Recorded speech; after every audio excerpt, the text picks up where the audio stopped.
हरे कृष्णा। भक्ति शास्त्री पाठ्यक्रम श्रीमद् भगवत गीता यथारूप। पिछले सत्र में हमने प्रथम अध्याय के अंतिम सत्र में यह श्रवण किया था कि अर्जुन कुछ कारण बताता है युद्ध ना करने के, और अर्जुन के कारण कौन कौन से हैं। अर्जुन भगवान कृष्ण को कहता है, अगर मैं युद्ध करता हूं और अपने मित्रों संबंधियों को मार देता हूं या मृत्यु तक पहुंचा देता हूं, तो वह राज्य प्राप्त करके भी मुझे कोई लाभ नहीं मिलेगा। मैं किसके साथ अपने राज्य का आनंद बांट पाऊंगा। और साथ ही साथ वह उसको पाप की प्रतिक्रियाओं का भय था। अर्जुन ऐसा सोच रहा था कि युद्ध में जब ये सभी मारे जाएंगे तो इनका जो फल है, वह पाप है, वो मुझे लगेगा। और उसके आगे बताते हैं कि पारिवारिक परंपराओं का विनाश अर्जुन सोच रहा था। पारिवारिक परंपराओं का विनाश कैसे? जैसे कुल का नाश का उसने क्रम बताया कि कुल कुल परंपरा नष्ट हो जाती है। कुल परंपरा नष्ट होने पर जो वंश में अधर्म होता है उसकी वृद्धि हो जाती है, और अधर्म की वृद्धि होने पर जो कुल की स्त्रियां होती हैं वह दूषित हो जाती हैं, और दूषित होने पर वर्ण संकर संतानें उत्पन्न होती हैं, और फिर उसके पश्चात पिंडदान जैसी क्रियाएं नहीं होती हैं, पूर्वज तृप्त नहीं हो पाते हैं, उनका नरक में वास होता है।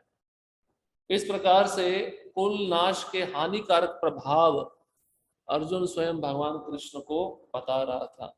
और अंत में स्पष्ट कहता है कि मैं युद्ध नहीं करूंगा। अनिर्णय, बिल्कुल वह निर्णय नहीं ले पा रहा है। और कुछ लक्षण भी उसके शरीर में प्रकट हुए थे जब उसने अपने सगे संबंधियों को उस कुरुक्षेत्र के युद्ध भूमि में देखा। तो भगवत गीता के प्रथम अध्याय में बताया गया कि उसकी त्वचा जल रही थी, उसके हाथों से गांडीव धनुष सरक रहा था और कंपन हो रहा था, आंखों से अश्रु बह रहे थे। और अंतिम भाग में बताते हैं कि युद्ध तो खड़े होकर किया जाता है, लेकिन अर्जुन उस समय बैठ गया और अपने शस्त्रों को रथ में रख दिया। इसका मतलब क्या है कि अर्जुन अब निश्चय कर चुका है कि मैं युद्ध नहीं करूंगा। तो आज हम भगवत गीता के दूसरे अध्याय को श्रवण करेंगे, जिसका शीर्षक है गीता का सार। इस अध्याय में जाने से पहले इस अध्याय के 5 विभाग हैं। जो पहले 10 श्लोक हैं इस अध्याय के, उसमें अर्जुन निर्णय नहीं ले पाता है और कृष्ण को गुरु स्वीकार करता है, क्योंकि गुरु ही एक शिष्य को योग्य मार्गदर्शन कर सकते हैं। तो शिष्य के जीवन में क्या सही है क्या गलत है गुरु बता सकते हैं। तो इन प्रथम 10 श्लोकों में अर्जुन जब निर्णय नहीं ले पाएगा कि मुझे युद्ध करना है या नहीं करना है, तो वह कृष्ण को गुरु के रूप में स्वीकार करेगा। और इसी 10 श्लोकों में भगवान अब बोलना प्रारंभ करेंगे, अर्जुन को डांटेंगे और उसकी तथाकथित करुणा की भर्त्सना करेंगे। भगवान अस्वीकार कर देंगे। और इसी में अर्जुन के कुछ अन्य विभ्रांतियां होंगी, संदेह होंगे, भगवान उसके विषय में भी बोलेंगे।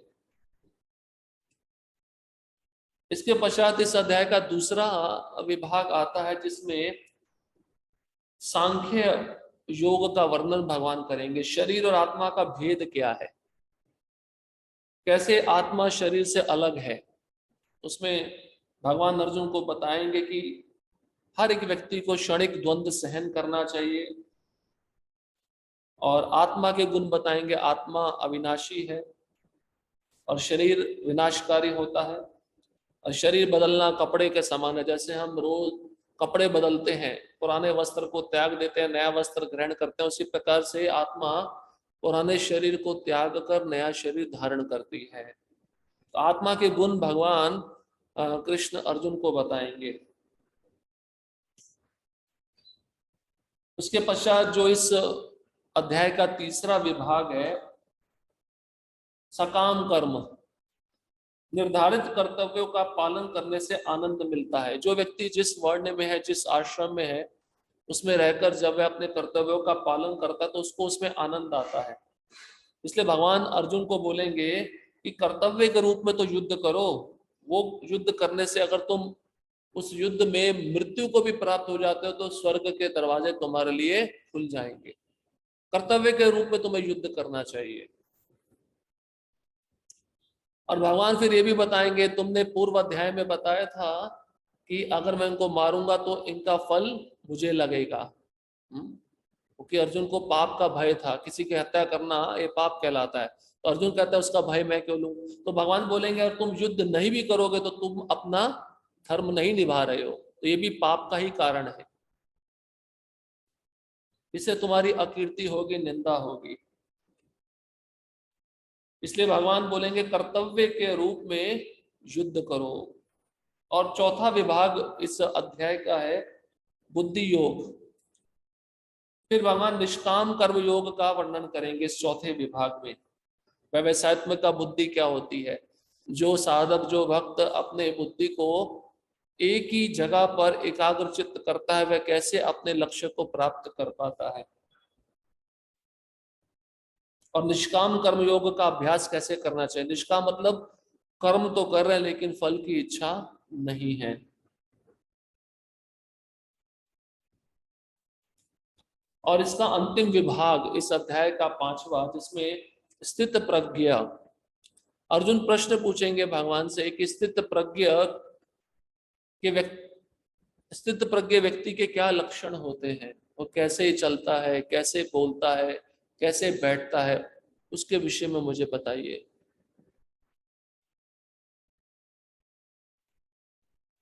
स्थित प्रज्ञ मतलब मुक्त आत्मा, इस संसार में वो बंधा हुआ नहीं है। एक प्रकार से शुद्ध भक्त के लक्षण पूछेंगे अर्जुन कृष्ण को, जो जीवन मुक्त है।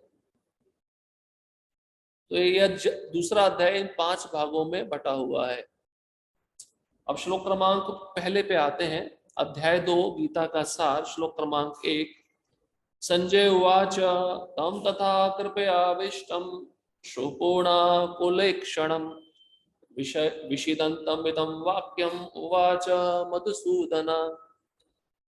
संजय ने कहा, करुणा से व्याप्त शोक युक्त अश्रुपूरित नेत्रों वाले अर्जुन को देखकर मधुसूदन कृष्ण ने ये शब्द कहे। तो पूर्व के अध्याय के अंतिम श्लोक में क्या सुना कि अर्जुन रो रहा है, शोक युक्त है और उसके हृदय में करुणा आई थी, तभी तो उसने कहा था कि मैं इनको नहीं मारना चाहता हूं। जब ये सब गुण देखे गए अर्जुन में, तो संजय धृतराष्ट्र को कहते हैं कि अर्जुन के ये गुण देखकर अब भगवान कृष्ण क्या बोलने वाले, इसलिए यहां पर उनको मधुसूदन कहा गया है। मधुसूदन मतलब मधु नाम के असुर का वध करने वाले, इसलिए कृष्ण का नाम हुआ मधुसूदन। तात्पर्य, भौतिक पदार्थों के प्रति करुणा, शोक तथा अश्रु ये सब असली आत्मा को ना जानने के लक्षण हैं। शाश्वत आत्मा के प्रति करुणा ही आत्म साक्षात्कार है। इस श्लोक में मधुसूदन शब्द महत्वपूर्ण है। कृष्ण ने मधु नामक असुर का वध किया था और अब अर्जुन चाह रहा है कि कृष्ण उस अज्ञान रूपी असुर का वध करे जिसने उसे कर्तव्य से विमुख कर रखा है। यह कोई नहीं जानता कि करुणा का प्रयोग कहाँ होना चाहिए। डूबते हुए मनुष्य के वस्त्रों के लिए करुणा मूर्खता होगी। अज्ञान सागर में गिरे हुए मनुष्य को केवल उसके बाहरी पहनावे अर्थात स्थूल शरीर की रक्षा करके नहीं बचाया जा सकता। जो इसे नहीं जानता और बाहरी पहनावे के लिए शोक करता है वह शूद्र कहलाता, अर्थात वह वृथा ही शोक करता है। अर्जुन तो क्षत्रिय था, अतः उससे ऐसे आचरण की आशा ना थी, किंतु भगवान कृष्ण अज्ञानी पुरुष के शोक को विनष्ट कर सकते हैं और इसी उद्देश्य से उन्होंने भगवत गीता का उपदेश दिया। यह अध्याय हमें भौतिक शरीर तथा आत्मा के वैश्लेषिक अध्ययन द्वारा आत्म साक्षात्कार का उपदेश देता है, जिसकी व्याख्या परम अधिकारी भगवान कृष्ण द्वारा की गई है। यह साक्षात्कार तभी संभव है जब मनुष्य निष्काम भाव से कर्म करे और आत्मबोध को प्राप्त हो। तो प्रभुपाद जी देखिए, प्रथम पंक्ति में ही बहुत ही महत्वपूर्ण सिद्धांत बता रहे हैं। आत्मा को ना जानने के लक्षण 3 बता रहे हैं। क्या है? करुणा, शोक और अश्रु। अब ये तीनों अर्जुन में आ गया था, इसलिए वह अपने को शरीर समझ रहा था, और युद्ध में जितने भी योद्धा आए उनको भी शरीर समझ रहा था। भागवतम के 5वें स्कंद में जब भरत महाराज की कथा आती है, भरत महाराज सब कुछ त्याग कर वानप्रस्थ लेकर जंगल में जाते हैं और एक हिरण के बच्चे के प्रति आसक्त हो जाते हैं। कैसे आसक्त होते हैं? गंडकी नदी में गायत्री मंत्र का जप कर रहे होते हैं और अचानक एक दृश्य उनको दिखता है।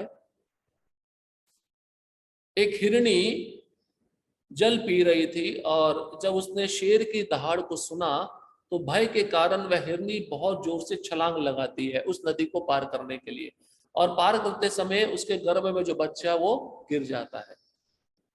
गिरते ही भरत महाराज जब उस बच्चे को देखते तो करुणा आ जाती है। पहला सिद्धांत, करुणा मतलब ये छोटा है, असहाय है, इसका रक्षा कौन करेगा, इसका रक्षण करने वाला मैं ही हूं, इसको कहते हैं करुणा, भौतिक करुणा। इसलिए भक्तों को कभी भौतिक करुणा नहीं करनी चाहिए। जैसे भक्त भी होते हैं ना, कभी कुत्ता आ गया, बिल्ली आ गया, उसको कुछ खिला दिया, तो रोज नहीं होते रहना चाहिए, आसक्ति हो जाता है। फिर भक्त का भी मन करेगा चलो इसको भी पाल लेते हैं घर में, हाँ इसका हम भरण पोषण करेंगे। धीरे धीरे आसक्ति बढ़ती जाती है, फिर चिंतन बढ़ता जाता है, फिर उसी चिंतन में मन लगा रहता है, कुत्ते में या बिल्ली में, और शरीर छोड़ते समय फिर वही चिंतन होता है। हाँ, एक बार प्रसाद दिया, 2 बार दिया, ठीक है, पर ज्यादा करुणा नहीं दिखाना चाहिए, क्योंकि वो पशु शरीर में है। उसके पश्चात शोक आया भरत महाराज को। कैसे आया? जब वह हिरण का बच्चा थोड़ा बड़ा हो गया और चला गया। अगर आप भागवतम पढ़ेंगे तो बहुत सुंदर भरत महाराज के शोक का वर्णन किया गया है, बहुत सुंदर। वो चंद्रमा को पूछ रहे हैं मेरा बच्चा कहाँ गया, क्योंकि जब भी बैठते थे वो हिरण का बच्चा उनको थोड़ा पंजा मारता था तो भरत महाराज को बहुत आनंद आता था, खुजली होती थी, और इस कारण से उनका चिंतन इतना होने लगा तो उनकी जो गायत्री थी, उनकी जो संध्या थी, सब भंग होने लगा, उनका धार्मिक क्रियाएं खत्म होने लगी, क्योंकि आसक्ति चिंतन हिरण के प्रति ज्यादा होता जा रहा था। और जब वही हिरण का बच्चा छोड़ के चला गया तो विरह के रूप में उनके अंदर शोक आ गया कि मैं अब कहाँ जाऊं, उसको कहाँ ढूंढूं, चला गया है, जंगल में अकेला है, तो कोई हिंसक पशु उसको मारकर खा जाएगा। इसको कहते हैं शोक। और अंत में अश्रु आता है, आंखों से आंसू आते हैं। आते नहीं आते, प्रैक्टिकल है, व्यवहारिक है। घर में किसी की मृत्यु हो जाती है तो कोई बहुत आसक्त है, स्वाभाविक रूप से उसके आंसू निकलने लगते हैं, क्योंकि देहात्म बुद्धि में है। तो भागवत में भी वर्णन है, भरत महाराज के आंसू निकलने लगे उस हिरण के विरह में। इसका मतलब, इसका यही बात, यही लक्षण है कि वो व्यक्ति पूरी तरह से उस वस्तु में, उस जीव के प्रति बहुत आसक्त हो चुका है। इसलिए 3 लक्षण आते हैं। तो भक्तों में 3 लक्षण भौतिक रूप में नहीं होने चाहिए।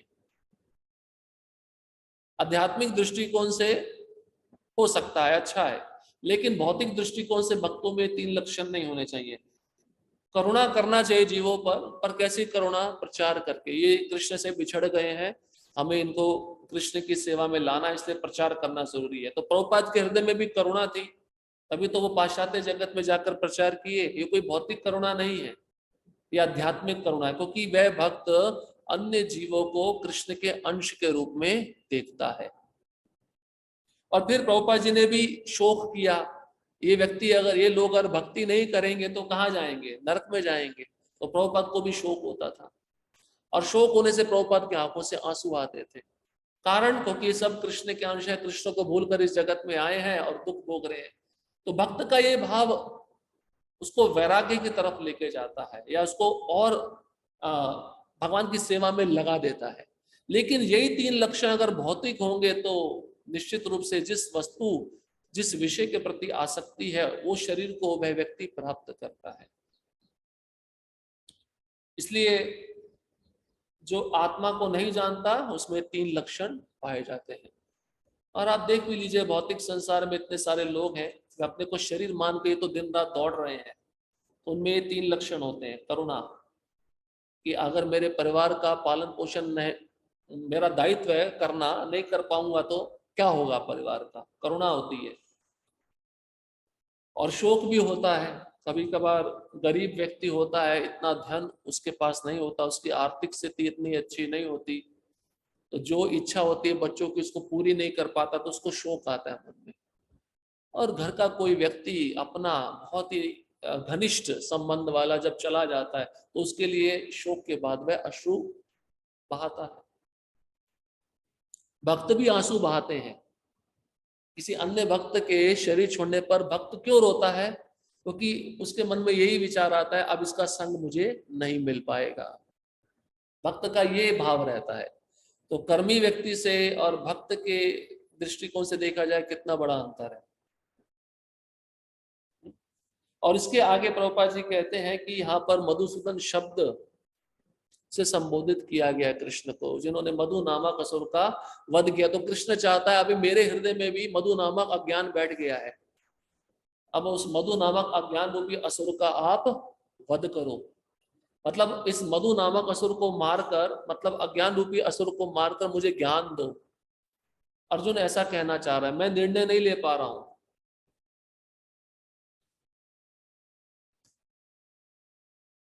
तो प्रभुपाद जी कहते हैं किसी को पता नहीं है करुणा का सही प्रयोग कहाँ होना चाहिए।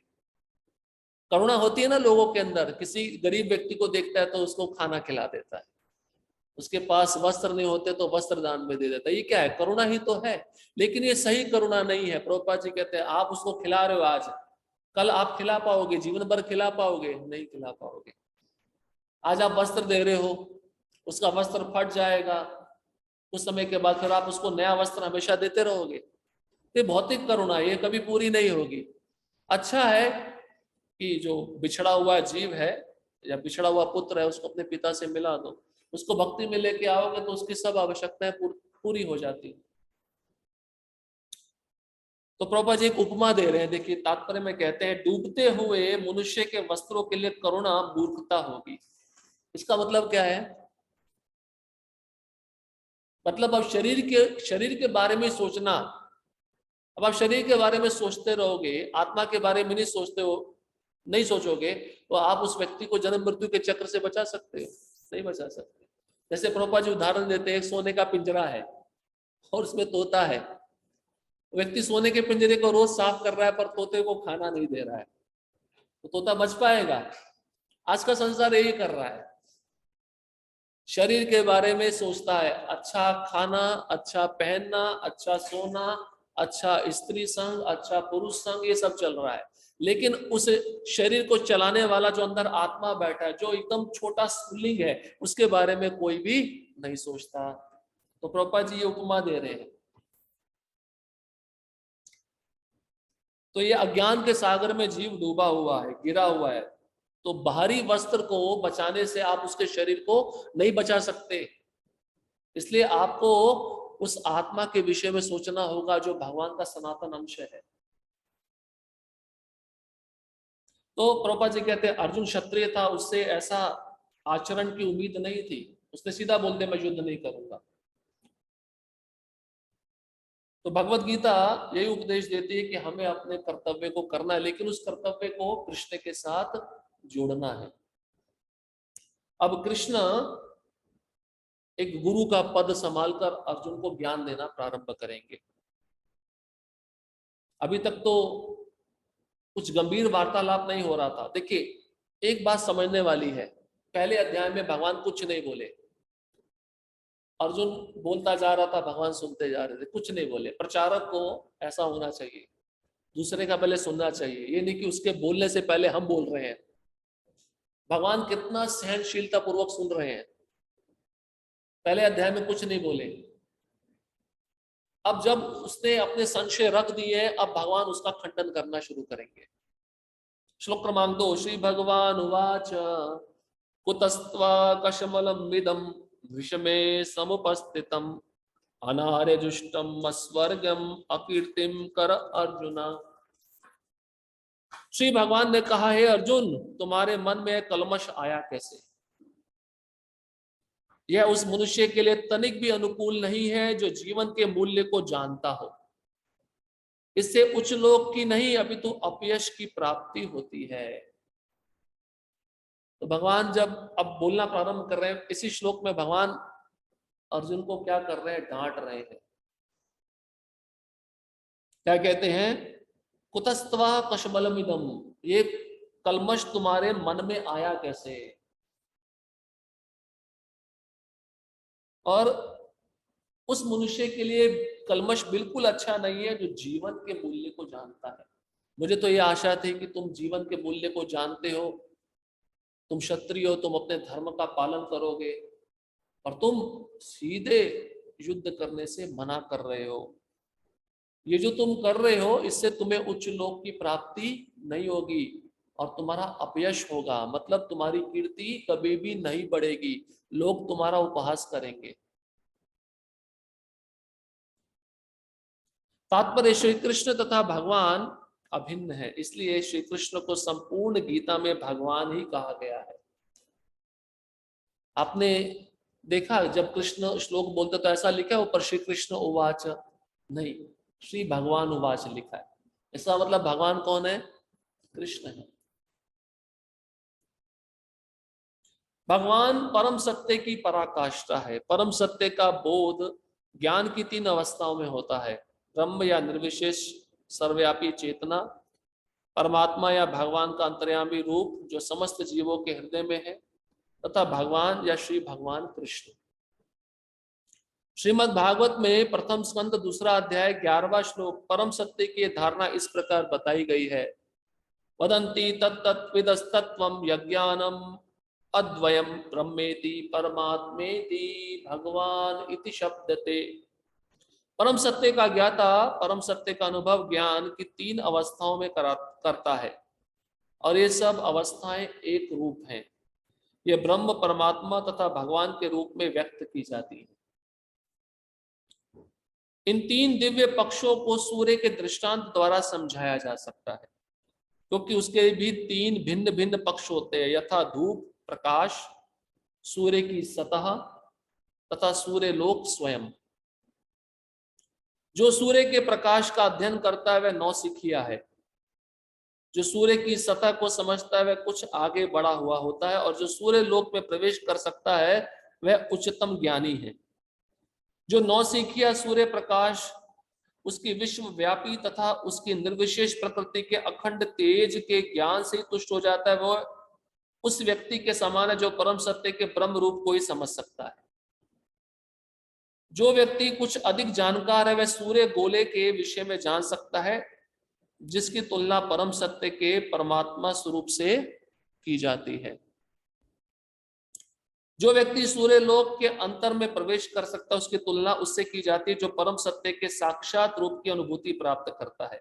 अतः जिन भक्तों ने परम सत्य के भगवान स्वरूप का साक्षात्कार किया है वह सर्वोच्च अध्यात्मवादी है।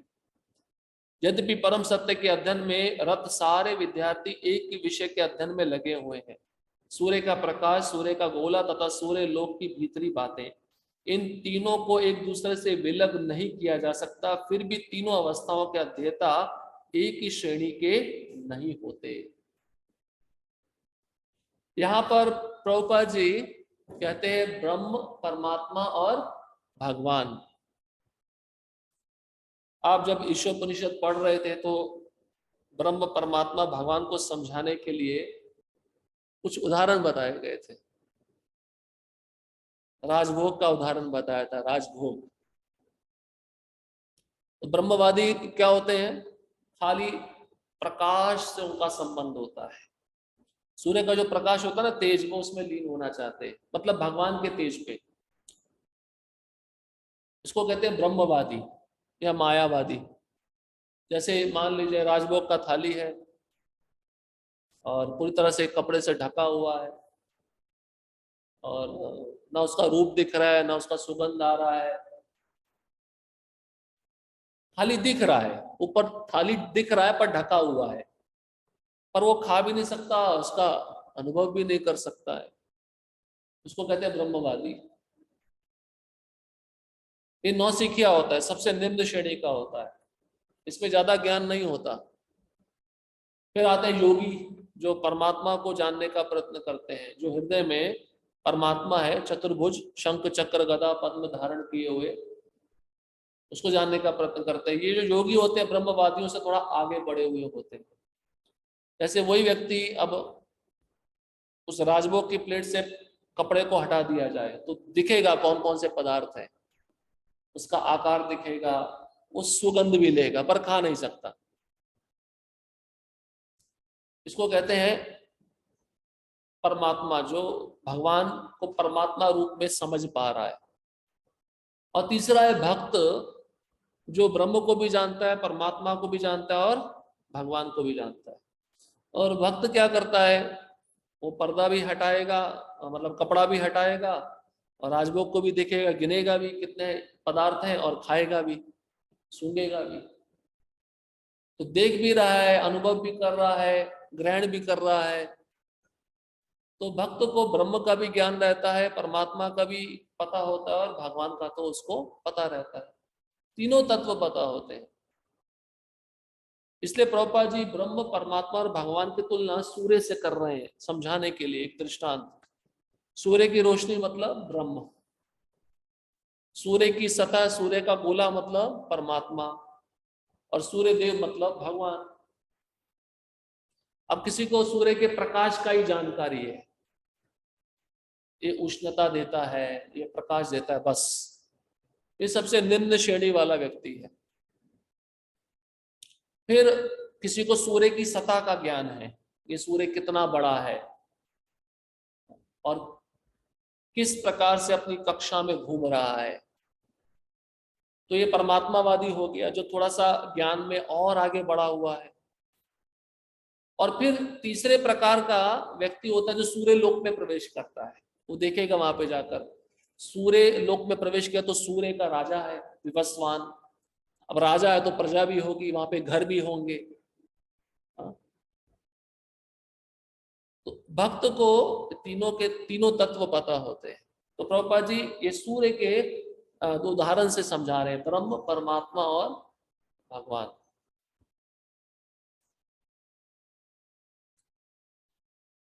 इसके पश्चात प्रभुपाद जी कहते हैं तात्पर्य में, संस्कृत शब्द भगवान की व्याख्या व्यासदेव के पिता पराशर मुनि ने की है। समस्त धन, शक्ति, यश, सौंदर्य, ज्ञान तथा त्याग से युक्त परम पुरुष भगवान कहलाता है। ऐसे अनेक व्यक्ति हैं जो अत्यंत धनी है, अत्यंत शक्तिमान है, अत्यंत सुंदर है और अत्यंत विख्यात, विद्वान तथा विरक्त भी है, किंतु कोई साधिकार यह नहीं कह सकता कि उसके पास सारा धन, शक्ति आदि है। एकमात्र कृष्ण ही ऐसा दावा कर सकते हैं, क्योंकि वे भगवान हैं। ब्रह्मा, शिव या नारायण सहित कोई भी जीव कृष्ण के समान पूर्ण ऐश्वर्यवान नहीं है।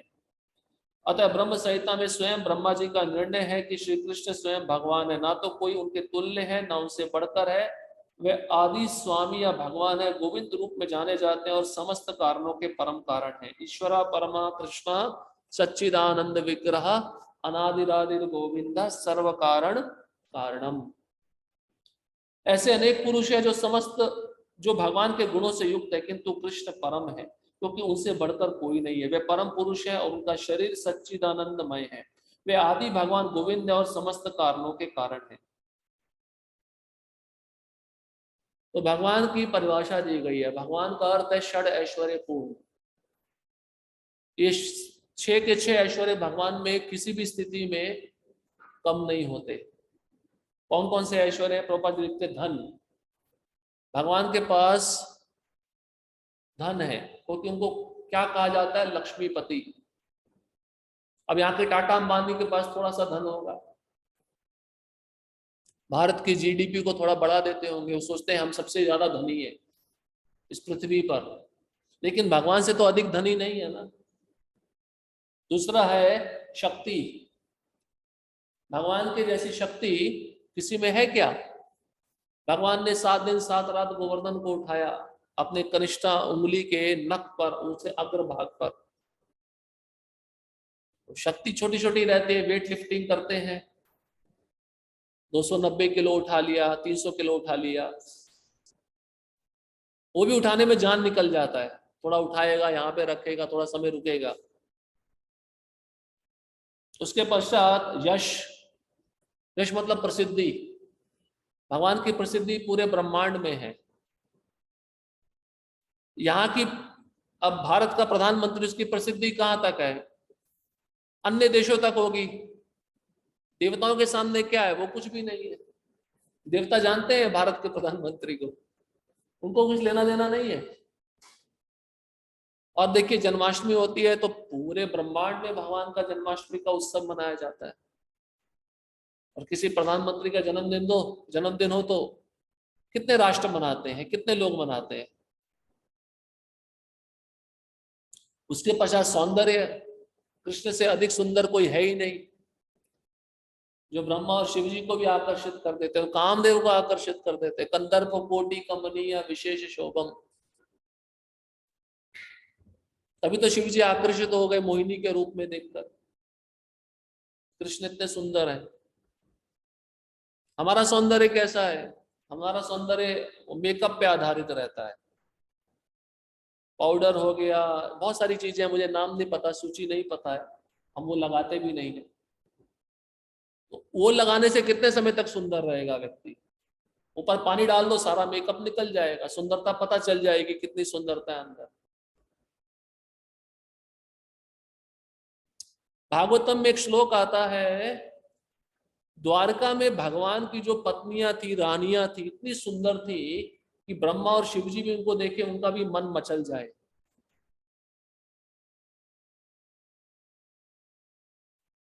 और भगवान इतने निरासक्त थे कि उन रानियों को त्याग देते थे तुरंत।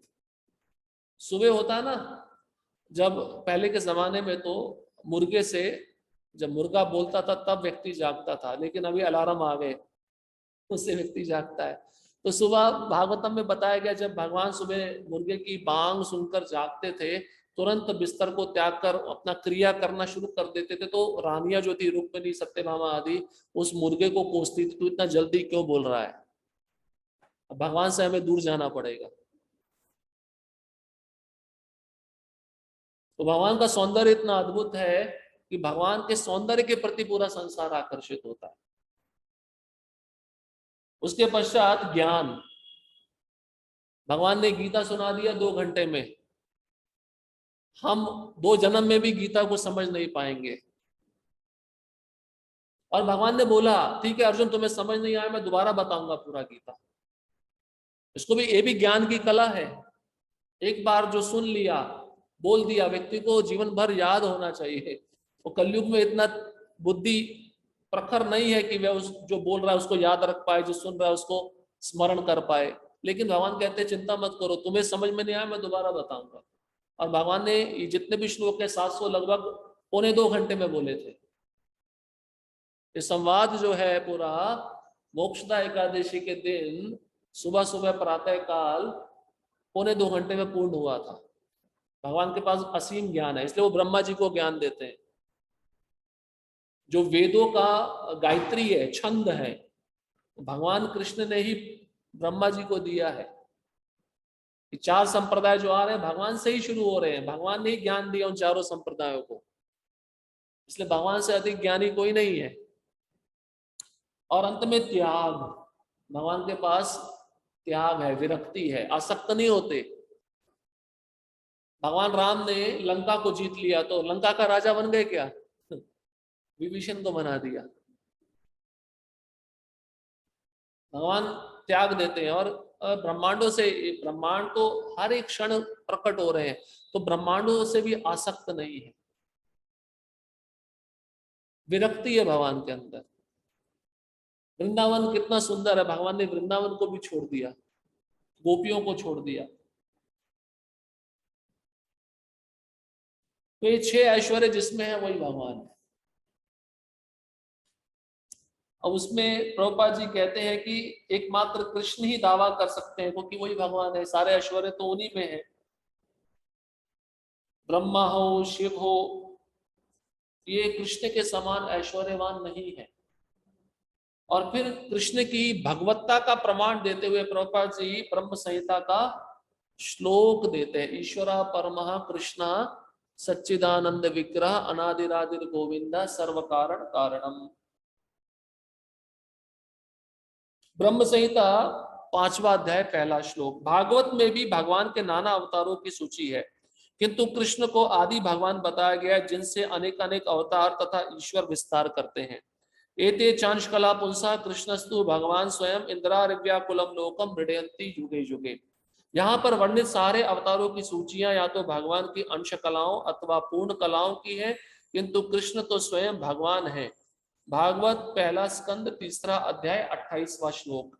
अतः कृष्ण आदि भगवान परम सत्य परमात्मा तथा निर्विशेष ब्रह्म दोनों के उद्गम है। तो खाली ब्रह्म संहिता में ही वर्णन नहीं है कि भगवान कृष्ण है, अन्य पुराणों में, अन्य उपनिषदों में भी वर्णन है कि भगवान कृष्ण ही है। और भगवान से ही ये ब्रह्म परमात्मा की उत्पत्ति होती है। भगवान के शरीर से जो प्रकाश आ रहा है उसको ब्रह्म कहते हैं। और भगवान जब विस्तार अपना जीवों के हृदय में परमात्मा रूप में करते हैं उसको परमात्मा कहते हैं। भगवान की उपस्थिति में अर्जुन द्वारा स्वजनों के लिए शोक करना सर्वथा अशोभनीय है। अतः कृष्ण ने कुतः शब्द से अपना आश्चर्य व्यक्त किया। तो कृष्ण को भी आश्चर्य हुआ, इसलिए उन्होंने कुतः शब्द बोला। ये अर्जुन तुम्हारे मन में कलमश आया कैसे? भगवान को थोड़ा आश्चर्य हो रहा है। आर्य जैसी सभ्य जाति के किसी व्यक्ति से ऐसी मलिनता की उम्मीद नहीं की जाती। आर्य शब्द उन व्यक्तियों पर लागू होता है जो जीवन के मूल्य को जानते हैं और जिनकी सभ्यता आत्म साक्षात्कार पर निर्भर करती है। देहात्म बुद्धि से प्रेरित मनुष्यों को यह ज्ञान नहीं रहता कि जीवन का उद्देश्य परम सत्य विष्णु या भगवान का साक्षात्कार है। वह तो भौतिक जगत के बाह्य स्वरूप से मोहित हो जाते हैं, वह यह नहीं समझ पाते कि मुक्ति क्या है। जिन पुरुषों को भौतिक बंधन से मुक्ति का कोई ज्ञान नहीं होता वे अनार्य कहलाते हैं। अब आर्य और अनार्य में अंतर बताया जा रहा है। आर्य कौन है? जो जीवन के मूल्य को जानता है। और अनार्य कौन है? जो जीवन के मूल्य को नहीं जानता। आर्य वह है जिससे जो आत्म साक्षात्कार के मार्ग पे चलता रहता है, लेकिन अनार्य वह है जो इस संसार के विषयों में पड़ा रहता है, भौतिक मोह में रचा बसा रहता है। जिन पुरुषों यद्यपि अर्जुन क्षत्रिय था, किंतु युद्ध से विचलित होकर वह अपने कर्तव्य से च्युत हो रहा था, उसकी यह कायरता अनार्यों के लिए शोभा देने वाली हो सकती है। कर्तव्य पद से इस प्रकार का विचलन ना तो आध्यात्मिक जीवन में प्रगति करने में सहायक बनता है, ना ही इससे इस संसार में ख्याति प्राप्त की जा सकती है। भगवान कृष्ण ने अर्जुन द्वारा अपने स्वजनों पर इस प्रकार की करुणा का अनुमोदन नहीं किया। तो यहाँ पर प्रभुपाद जी कहते हैं अगर अर्जुन युद्ध नहीं करता है, क्षत्रिय है, तो वह कायरता को प्राप्त होगा। क्योंकि अन्य योद्धा उसको किस दृष्टि से देखेंगे? ये युद्ध नहीं कर रहा है तो डर गया है, भयभीत हो गया और एक कायर है। इससे क्या होगा? अर्जुन का अपयश होगा, उसकी अपकीर्ति होगी। तो भगवान ने इसका अनुमोदन नहीं दिया। भगवान ने स्पष्ट कह दिया ये करुणा ठीक नहीं है। श्लोक क्रमांक 3। क्लैब्यम स्मः गमः पार्थ नैतत्वयुपपद्यते शुद्रम हृदय दौर्बल्यम त्यक्त्वोत्तिष्ठ परन्तप। हे प्रतापुत्र, इस हीन नपुंसकता को प्राप्त मत हो, ये तुम्हें शोभा नहीं देती है। शत्रुओं के दमन करता हृदय की क्षुद्र दुर्बलता को त्याग कर युद्ध के लिए खड़े हो जाओ। अब भगवान स्पष्ट कहते हैं नपुंसकता तुमको त्यागना होगा। और यहाँ पर कृष्ण अर्जुन को शत्रुओं के दमनकर्ता के रूप में संबोधित कर रहे हैं। मतलब तुम्हारे अंदर क्षमता है शत्रुओं का वध करने की, लेकिन ये भौतिक करुणावश तुम विचलित हो गए हो, इसलिए युद्ध करने के लिए तैयार नहीं हो रहे हो। इस हृदय की दुर्बलता को तुम्हें त्यागना होगा। भगवान ने स्पष्ट कह दिया। भगवान ने कोई प्रोत्साहन नहीं दिया जो तुम कर रहे हो ठीक कर रहे हो। तात्पर्य अर्जुन को पृथा पुत्र के रूप में संबोधित किया गया। पृथा कृष्ण के पिता वसुदेव की बहन थी, अतः कृष्ण के साथ अर्जुन का रक्त संबंध था। यदि क्षत्रिय पुत्र लड़ने से मना करता है तो वह नाम का क्षत्रिय है, और यदि ब्राह्मण पुत्र अपवित्र कार्य करता तो वह नाम का ब्राह्मण है। तो कलयुग में कौन है? नाम के ही तो ब्राह्मण है। अपवित्र कार्य कर रहे नहीं कर रहे, मांस भक्षण कर रहे हैं ब्राह्मण लोग, नशा पान कर रहे हैं, तो नाम के ब्राह्मण है, तथाकथित ब्राह्मण। और क्षत्रिय अगर युद्ध लड़ने से मना करता है तो वह नाम का क्षत्रिय है। प्रथा कुंती महारानी का नाम है, इसलिए प्रथा पुत्र कह रहे हैं भगवान अर्जुन को। बता रहे हैं कि तुम्हारा मेरे साथ रक्त का संबंध है, तुम्हारी जो माँ है मेरे पिता की बहन है।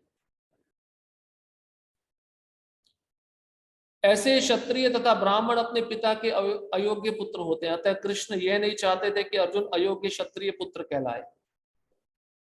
अर्जुन कृष्ण का घनिष्ठतम मित्र था और कृष्ण प्रत्यक्ष रूप से उसके रथ का संचालन कर रहे थे, किंतु इन सब गुणों के होते हुए भी यदि अर्जुन युद्ध भूमि को छोड़ता है तो वह अत्यंत निंदनीय कार्य करेगा।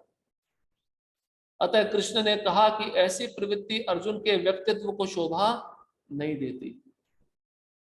अर्जुन यह तर्क कर सकता था कि वह परम पूज्य भीष्म तथा स्वजनों के प्रति उदार दृष्टिकोण के कारण युद्ध भूमि छोड़ रहा है, किंतु कृष्ण ऐसी उदारता को केवल हृदय दौर्बल्य मानते हैं।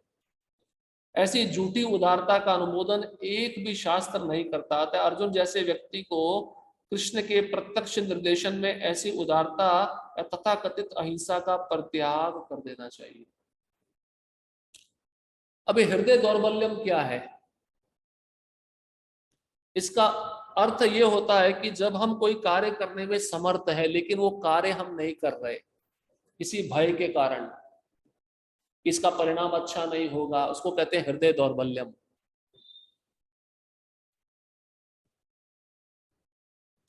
तो अर्जुन यहाँ पे इसी हृदय दौर्बल्यम को दिखा रहा है। और कृष्ण नहीं चाहते हैं, कृष्ण तो चाहते हैं कि युद्ध करे, लेकिन कृष्ण कभी भी अपने भक्त का अपयश नहीं चाहते। इसलिए कृष्ण अर्जुन को कह रहे हैं इस हृदय दौर्बल्यम को त्यागना होगा। और बाबा जी कहते हैं जिस वर्ण में व्यक्ति है, जिस आश्रम में है, उसको अपने दायित्व अपना कर्तव्य निभाना चाहिए। शास्त्र कभी भी इसका अनुमोदन नहीं करता। जो गृहस्थ है उसको गृहस्थ का धर्म निभाना चाहिए, जो सन्यासी है उसको सन्यासी का धर्म निभाना चाहिए। चार वर्ण चार आश्रम के अपने अपने धर्म है, अपने अपने कर्तव्य है। तो शास्त्र कभी नहीं कहता कि अपने धर्म का अपने कर्तव्यों को छोड़ दो।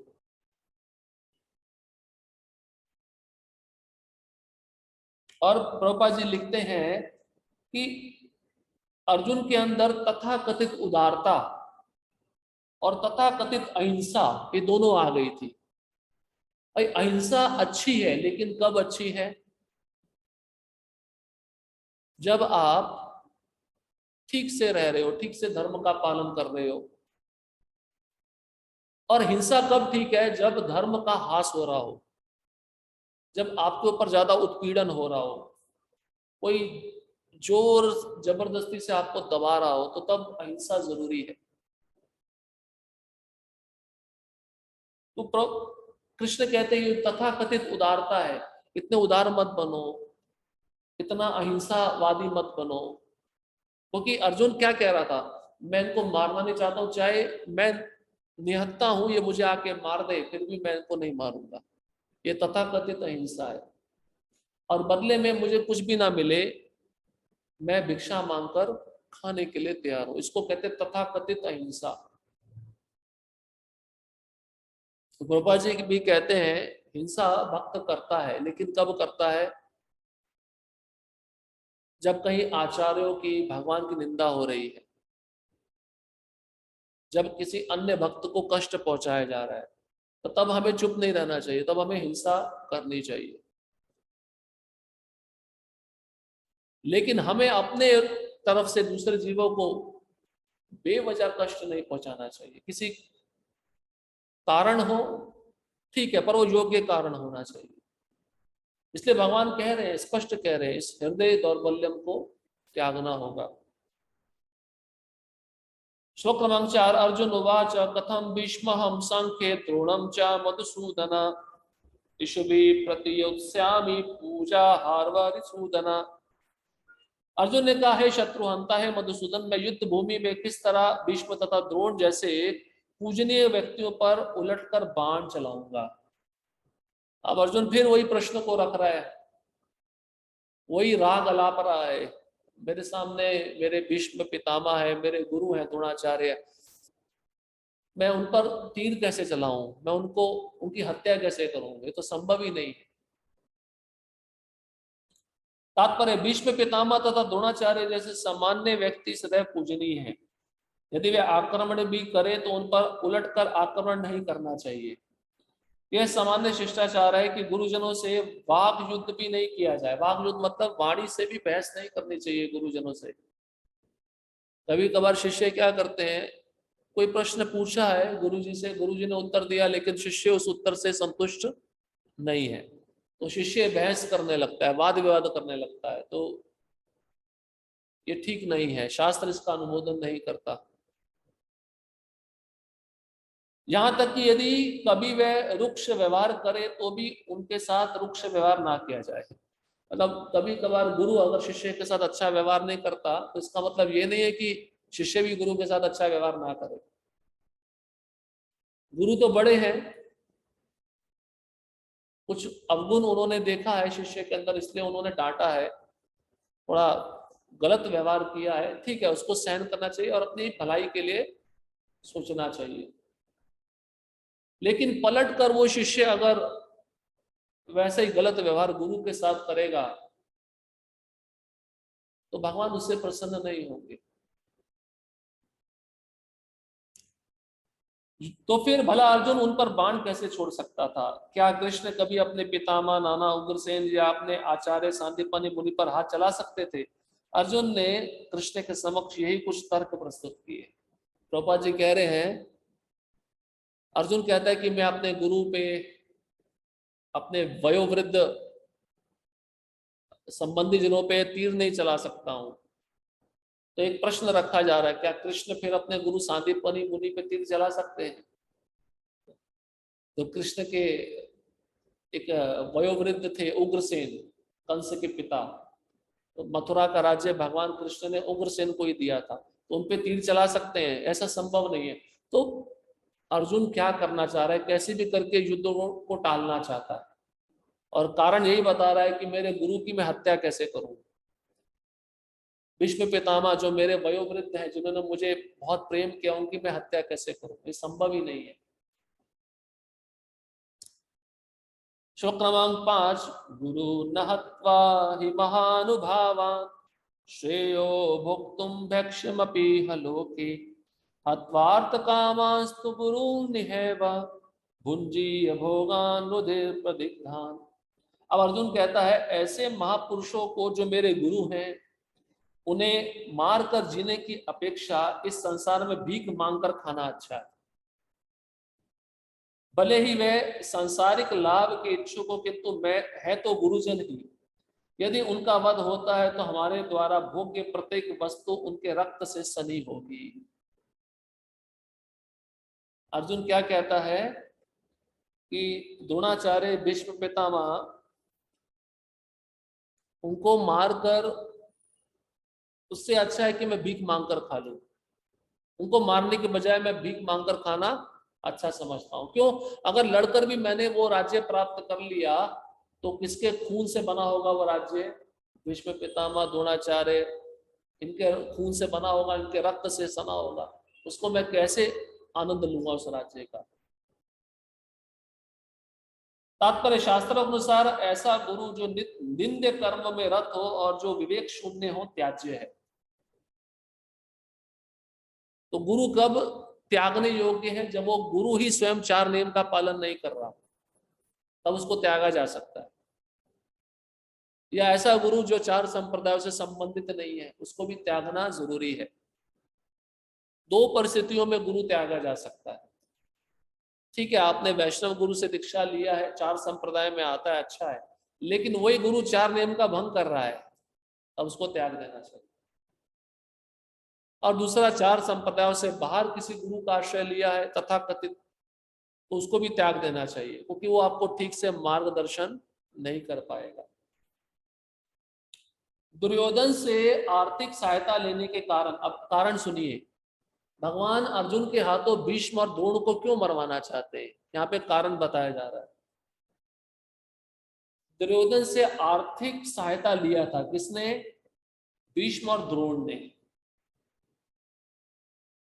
भीष्म पितामह दुर्योधन के पक्ष में थे तो अधर्म का साथ दे रहे थे, और साथ ही द्रोणाचार्य भी थे। तो दोनों को अपना सैलरी कहां से मिलता था? दुर्योधन से मिलता था। दुर्योधन से आर्थिक सहायता लेने के कारण भीष्म तथा द्रोण उसका पक्ष लेने के लिए बाध्य थे। यद्यपि केवल आर्थिक लाभ से ऐसा करना उनके लिए उचित न था। ऐसी दशा में वे आचार्यों का सम्मान खो बैठे थे। अब वही प्रश्न उठता है कि कोई आचार्य है, महान पदवी पे है, और वो गलत कार्य करे तो वो आचार्य के पद पे रहने के लायक है क्या? नहीं है। अब द्रोणाचार्य ने भी दुर्योधन का साथ दिया, भीष्म पितामह ने भी दुर्योधन का साथ दिया, तो वह अभी महाजन नहीं कहला सकते, आचार्य नहीं कहला सकते, अपना पद वो खो चुके हैं। क्योंकि पद जब व्यक्ति को मिलता है तो उस पद के अनुसार उसके अंदर वह गुण भी होने चाहिए। जब गुण ही नहीं है तो दूसरा व्यक्तियों को वह क्या उपदेश देगा और उनको क्या शिक्षा देगा? इसलिए प्रभुपाद जी लिख रहे हैं कि आचार्य होने का सम्मान ये खो बैठे थे। किंतु अर्जुन सोचता है कि इतने पर भी वह उसके गुरुजन हैं, अतः उनका वध करके भौतिक लाभों का भोग करने का अर्थ होगा रक्त से सने अवशेषों का भोग। अर्जुन देखिए, इतना करुणा है उसके हृदय में। द्रोणाचार्य भीष्म पितामह अधर्म का साथ दे रहे हैं, फिर भी वह उनको गुरु मान रहा है, आचार्य मान रहा है, और वो कहता है मैं युद्ध नहीं करूंगा, और इनको मारकर मुझे राज्य मिल भी जाएगा तो जो भी वस्तु होगी इनके रक्त से सनी होगी, इनका रक्त उस वस्तु में प्रवेश होगा, मैं कैसे उस राज्य के वस्तुओं का उपभोग कर पाऊंगा? संभव नहीं है। श्लोक क्रमांक 6, नाचा एतद्विद्य कर्तनो गरीयो यद्वा जयेम यदि वा नो जयेयु याने हत्वा न जिजीविषाम ते अवस्थिता प्रमुखे धार्तराष्ट्र। हम यह भी नहीं जानते कि हमारे लिए क्या श्रेष्ठ है, उनको जीतना या उनके द्वारा जीते जाना। यदि हम धृतराष्ट्र के पुत्रों का वध कर देते हैं तो हमें जीवित रहने की आवश्यकता नहीं है, फिर भी वे युद्ध भूमि में हमारे समक्ष खड़े हैं। अब अर्जुन कहता है मुझे समझ में नहीं आ रहा मुझे क्या करना है, मेरे लिए क्या श्रेष्ठ है? या तो युद्ध में उनका जीतना श्रेष्ठ है या उनके द्वारा हम जीत जाएं वो श्रेष्ठ है।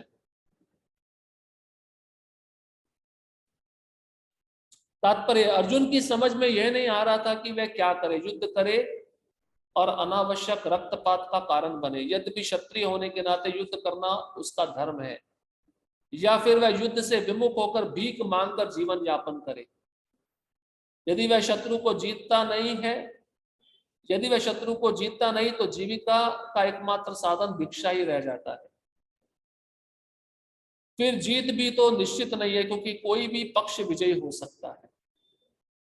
यदि उसकी विजय हो भी जाए क्योंकि उसका पक्ष न्याय पर है, तो भी यदि धृतराष्ट्र के पुत्र मरते हैं तो उनके बिना रह पाना अत्यंत कठिन हो जाएगा। अर्जुन कितनी दुविधा में है। देखिए क्या कहता है कि अगर मैं युद्ध करूं, मैं जीत भी जाऊं तो ये तो मेरे सामने नहीं रहेंगे, सब मारे जाएंगे। वही बात आ जाती है, मैं आनंद किसके साथ बांटूंगा जब मेरे घर के लोग ही मेरे साथ नहीं रहेंगे। और दूसरा है, अगर मैं युद्ध नहीं करता हूँ, भिक्षा मांगता हूं, तो अपकीर्ति होगी, अपयश फैलेगा। ये इतना बड़ा धनुर्धारी था और ये युद्ध से डरकर भाग गया। उस दशा में यह उसकी दूसरे प्रकार की हार होगी। अर्जुन द्वारा व्यक्त इस प्रकार के विचार सिद्ध करते कि वह न केवल भगवान का महान भक्त था, अपितु वह अत्यधिक प्रबुद्ध और अपने मन तथा इंद्रियों पर पूर्ण नियंत्रण रखने वाला था। राज परिवार में जन्म लेकर भी भिक्षा द्वारा जीवित रहने की इच्छा उसकी विरक्ति का दूसरा लक्षण है। तो भक्त के अंदर विरक्ति भी होती है, वैराग्य भी होता है। तो राज्य नहीं चाहता है, लेकिन बदले में भिक्षा मांगकर जो भी कुछ मिलेगा खाने के लिए तैयार है। ये उसकी विरक्ति का लक्षण है। ये सारे गुण तथा अपने आध्यात्मिक गुरु श्री कृष्ण के उपदेशों में उसकी श्रद्धा, ये सब मिलकर सूचित करते हैं कि वह सचमुच पुण्यात्मा था। कौन? अर्जुन। इस तरह यह निष्कर्ष निकला कि अर्जुन मुक्ति के सर्वथा योग्य था। जब तक इंद्रियां संयमित ना हो, ज्ञान के पद तक उठ पाना कठिन है, और बिना ज्ञान तक भक्ति के मुक्ति नहीं होती। अर्जुन अपने भौतिक गुणों के अतिरिक्त इन समस्त दैवी गुणों में भी दक्ष था।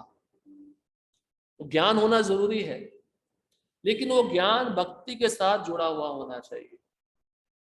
वो ज्ञान भक्ति को पोषण देने वाला होना चाहिए, तभी वह विरक्ति लाता है, वैराग्य लाता है। और अर्जुन में ये सब गुण थे, क्योंकि वह भगवान का भक्त है।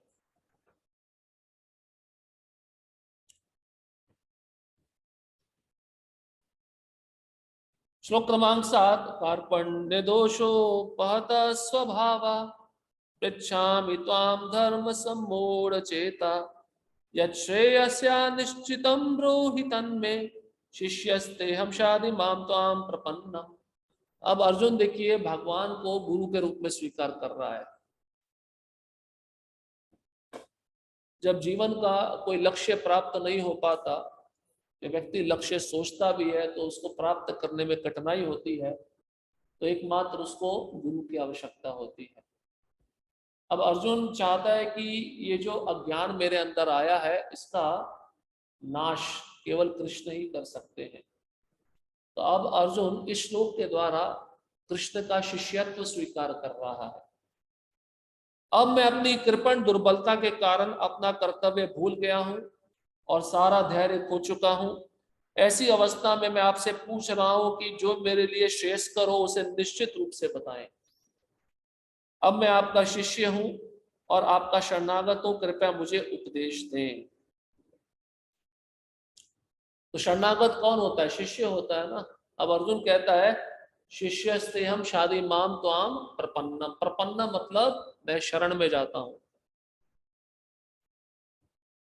आपकी शरण में जाता हूं, अभी आप मुझे ज्ञान दीजिए। कारण, क्योंकि मैं अपना कर्तव्य भूल गया हूं, मैं कौन हूं इसको मैं भूल गया हूं और मैं धैर्य खो चुका हूं। अब इस अवस्था में मेरे लिए क्या अच्छा है क्या बुरा है वो आप ही मुझे बता सकते हैं। इसलिए मैं आपका शिष्य बनता हूं, आप मेरे गुरु हैं, मैं आपको शरणागत हूं, आप मुझे उपदेश दीजिए। भगवान ने भी देखिए अभी तक उपदेश नहीं दिया है। भगवान ने, जब तक अर्जुन ने कृष्ण का शिष्य बनना स्वीकार नहीं किया, तब तक भगवान ने उसको कुछ भी उपदेश नहीं दिया। अभी तक भगवान यही कह रहे हैं युद्ध करो, लेकिन युद्ध क्यों करो अब भगवान आगे बताएंगे। क्योंकि अब अर्जुन ने कृष्ण को गुरु माना है, उनका शिष्यत्व स्वीकार किया है, उनको शरणागत हो गया है। इसलिए बिना शरणागति के गुरु भी ज्ञान नहीं देते। और शरणागति के लिए क्या चाहिए? विनम्रता चाहिए। तात्पर्य यह प्राकृतिक नियम है कि भौतिक कार्यकलाप की प्रणाली ही हर एक के लिए चिंता का कारण है। पग पग पर उलझन मिलती है, अतः प्रामाणिक गुरु के पास जाना आवश्यक है, जो जीवन के उद्देश्यों को पूरा करने के लिए समुचित पद निर्देश दे सके। समग्र वैदिक ग्रंथ हमें यह उपदेश देते हैं कि जीवन की अनचाही उलझनों से मुक्त होने के लिए प्रामाणिक गुरु के पास जाना चाहिए। ये उलझने उस दावाग्नि के समान है जो किसी के द्वारा लगाए बिना भभक उठती है। इसी प्रकार विश्व की स्थिति ऐसी है कि बिना चाहे जीवन की उलझने स्वतः उत्पन्न हो जाती है। कोई नहीं चाहता कि आग लगे, किंतु फिर भी वह लगती है और हम अत्यधिक व्याकुल उठते हैं। अतः वैदिक वांग में उपदेश देता है कि जीवन की उलझनों को समझने तथा उनका समाधान करने के लिए हमें परंपरागत गुरु के पास जाना चाहिए। जिस व्यक्ति का प्रामाणिक गुरु होता है वह सब कुछ जानता है, अतः मनुष्य को भौतिक उलझनों में न रहकर गुरु के पास जाना चाहिए। यही इस श्लोक का तात्पर्य है। घर में कोई समस्या आती है, इलेक्ट्रिसिटी नहीं आ रही है, तो आप इलेक्ट्रिशियन को बुलाते हो ना, क्योंकि उसको सब ज्ञान है। ऐसे ही हमारे आध्यात्मिक जीवन में समस्याएं आती हैं, क्योंकि अनर्थ है और अनर्थ हमको कष्ट देते हैं। साधना करते समय वह अनर्थ हमको कष्ट देते हैं, तो किसके पास जाना चाहिए? गुरु के पास जाना चाहिए। गुरु से पूछना चाहिए कि मैं भक्ति में प्रगति कैसे करूं, मैं अपने अनर्थों को नष्ट कैसे करूं। अब प्रभुपाद जी कहते हैं उलझने ऐसी हैं कि अगर आप कुछ गलत नहीं किए हो फिर भी उलझन आपके जीवन में आती है। उदाहरण दे रहे हैं, तेज हवा चलने से लकड़ी के दो काष्ठ जब आपस में घर्षण होता है तो अग्नि उत्पन्न हो जाती है और जंगल में पूरी अग्नि लग जाती है। ये संसार कैसा है? उसी दावाग्नि के समान। और जब तेज अग्नि लगती है पूरे जंगल में तो उसको कोई फायर ब्रिगेड आके बुझाती है क्या? क्या फायर ब्रिगेड के पास इतना शक्ति है कि पूरे जंगल की आग को बुझा सके? तो आग कैसे बुझेगी? बारिश से, तेज वर्षा से। गुरुवाष्टक में मंगला आरती में हम पहला श्लोक गाते हैं ना, वही इसका अर्थ है।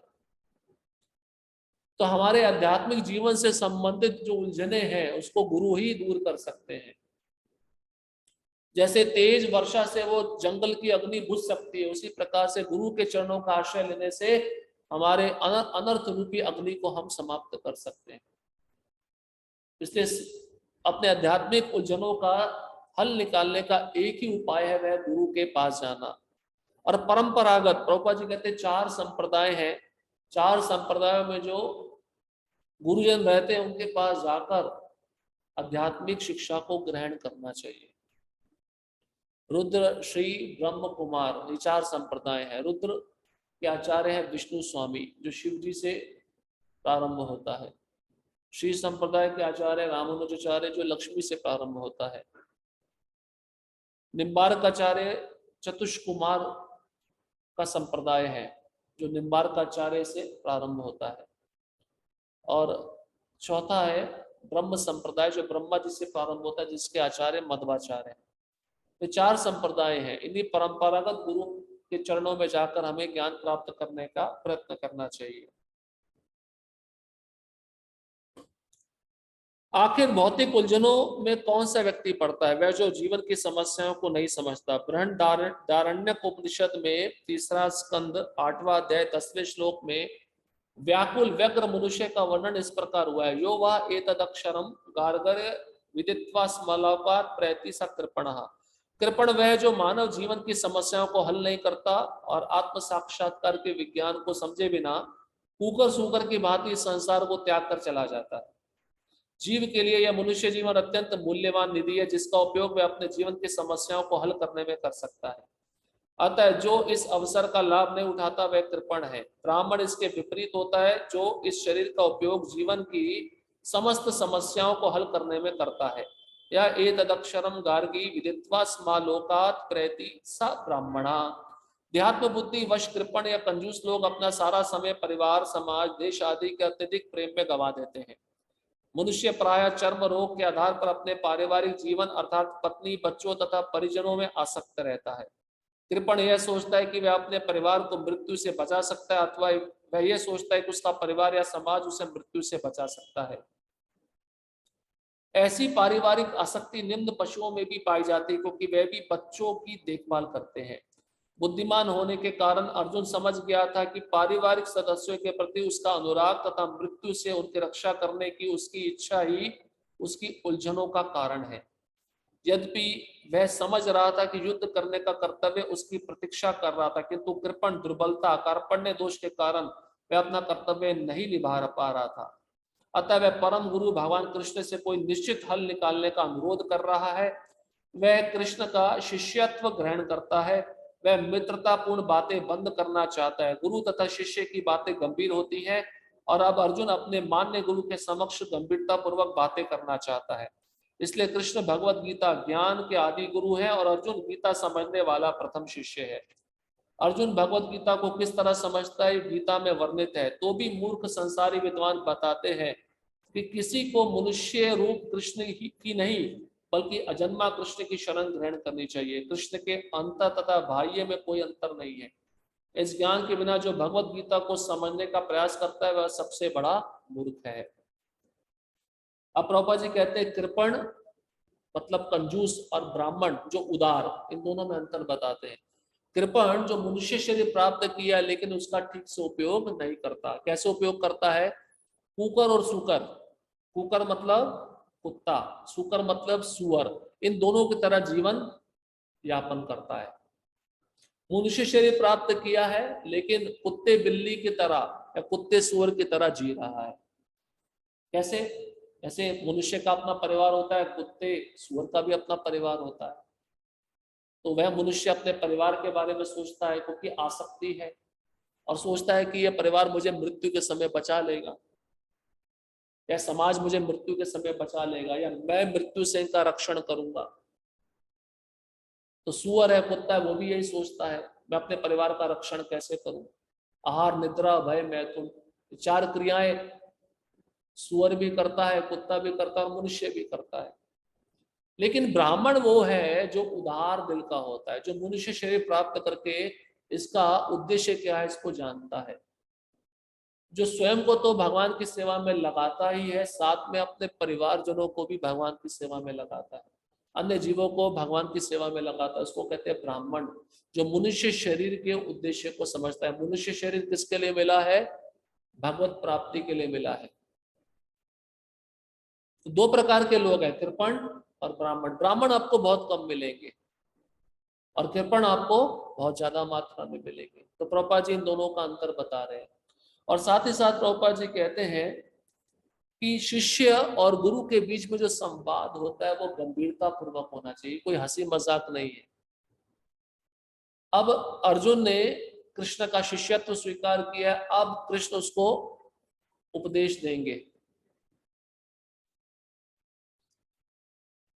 इसलिए एक शिष्य को अपने गुरु के पास ऐसे प्रश्नों को लेकर जाना चाहिए जो आध्यात्मिकता से संबंधित हो। भक्ति में आगे कैसे बढ़ा जाए, मेरे अनर्थों को कैसे खत्म किया जाए, इस पे आधारित प्रश्न होने चाहिए। वो गंभीरता पूर्वक चर्चा होती है। जैसे उदाहरण के रूप में परीक्षित महाराज ने प्रश्न पूछा सुखदेव गोस्वामी को कि मैं मरने वाला हूं, एक मरणासन व्यक्ति का कर्तव्य क्या है? मरने वाले तो सभी हैं, तो मरने से पहले व्यक्ति को क्या करना चाहिए, उसका कर्तव्य क्या है? तो शिष्य और गुरु के बीच में ये संबंध होता है, ये वार्तालाप होनी चाहिए।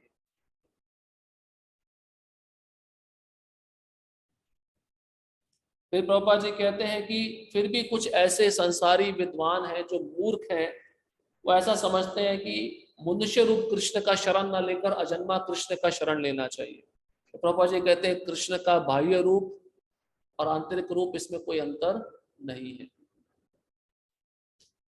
श्लोक क्रमांक 8, न हि प्रपश्यामि मम पुण्यात् यच्छोकमुच्छोषण विन्द्रियाणाम् अवाप्य भूमा वसल्पमृतम राज्यम सुराणामपि चाधिपत्यम। मुझे ऐसा कोई साधन नहीं दिखता जो मेरी इंद्रियों को सुखाने वाले इस शोक को दूर कर सके। स्वर्ग पर देवताओं के आधिपत्य की तरह इस धन धान्य संपन्न सारी पृथ्वी पर निष्कंटक राज्य प्राप्त करके भी मैं इस शोक को दूर नहीं कर सकूंगा। अब अर्जुन देखिए बहुत बड़ी बात कह रहा है, वह कहता है मुझे कोई समाधान नहीं दिख रहा है मेरी समस्या का, और मेरा शोक आप ही केवल दूर कर सकते हैं। अगर स्वर्ग पर जो देवता राज्य करते हैं वैसा आधिपत्य इस पृथ्वी पर हो जाए और वो राज्य मुझे मिल जाए युद्ध करने के बाद, इनको मारकर, तब भी मेरा शोक दूर नहीं हो पाएगा। तो अर्जुन कह रहा है कि लड़कर भी मेरे अंदर शोक रहेगा और बिना लड़े भी शोक रहेगा, अब मैं क्या करूं? तात्पर्य, यद्यपि अर्जुन धर्म तथा सदाचार के नियमों पर आधारित अनेक तर्क प्रस्तुत करता है, किंतु ऐसा प्रतीत होता है कि वह अपने गुरु भगवान श्री कृष्ण की सहायता के बिना अपनी असली समस्या को हल नहीं कर पा रहा। वह समझ गया था कि उसका तथाकथित ज्ञान उसकी उन समस्याओं को दूर करने में व्यर्थ है और उसके सारे अस्तित्व शरीर को सुखाई दे रही थी। उसे इन उलझनों को भगवान कृष्ण जैसे आध्यात्मिक गुरु की सहायता के बिना हल कर पाना असंभव लग रहा था। शैक्षिक ज्ञान, विद्वत्ता, उच्च पद, ये सब जीवन की समस्याओं का हल करने में व्यर्थ है। तो जीवन की समस्या क्या है? क्या है जीवन की समस्या? पैसा कमाना, अच्छा घर लेना, क्या समस्या है? जन्म मृत्यु जरा व्याधि दुख दोषानुदर्शनम, ये जीवन की समस्या है। तो कोई ऊंचा पद प्राप्त कर ले तो वो मृत्यु से बच सकता है? कोई ऑक्सफोर्ड यूनिवर्सिटी में पढ़ ले, कोई मृत्यु से बच सकता है? तो ये ऊंचा पद, अच्छा शरीर, अच्छा ज्ञान, ये भी इन जीवन की समस्याओं से उस व्यक्ति को बचा नहीं सकता। इसलिए अर्जुन को लग रहा है कि ये सब समस्याएं जो मेरे जीवन में आई है, कृष्ण के बिना इन समस्याओं का हल मैं नहीं कर सकता हूं। इसलिए गुरु ही मदद करेंगे शिष्य को भगवान के धाम में ले जाने के लिए। वो शिष्य स्वयं से भगवान के धाम नहीं जा सकता, चाहे वह कितना भी विद्वान क्यों ना हो, चाहे उसके अंदर कितने सारे अच्छे गुण क्यों ना हो। इसलिए गुरु की आवश्यकता पग पग पर पड़ती है।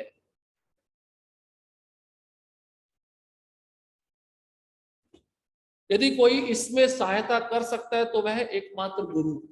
प्रभुपाद जी कह रहे हैं जीवन की समस्याओं का हल कौन कर सकता है? गुरु कर सकते हैं। भाई गुरु भी तो ज्ञान देंगे ना, और उस शिष्य का कर्तव्य होगा उस ज्ञान को अपने जीवन में पालन करना। अतः निष्कर्ष यह निकला कि गुरु जो 100% कृष्ण भावना भावित होता है वही एकमात्र प्रामाणिक गुरु है और वही जीवन की समस्याओं को हल कर सकता है। अब गुरु भी कौन होना चाहिए? प्रामाणिक परंपरा से संबंधित, 100% कृष्ण भावना भावित, मतलब 100% कृष्ण को शरणागत और 4 परंपराओं से संबंधित, उसको गुरु माना गया। भगवान चैतन्य ने कहा है कि जो कृष्ण भावनामृत के विज्ञान में दक्ष हो, कृष्ण तत्व वेत्ता हो, चाहे वह जिस किसी जाति का हो, वही वास्तविक गुरु है। किबा विप्र किबा न्यासी शूद्र के नए जय कृष्ण तत्व वेत्ता से ही गुरु है। यदि कोई व्यक्ति चाहे वह विप्र, विप्र मतलब ब्राह्मण, मतलब वैदिक ज्ञान में दक्ष है। दूसरा न्यासी, न्यासी मतलब सन्यासी।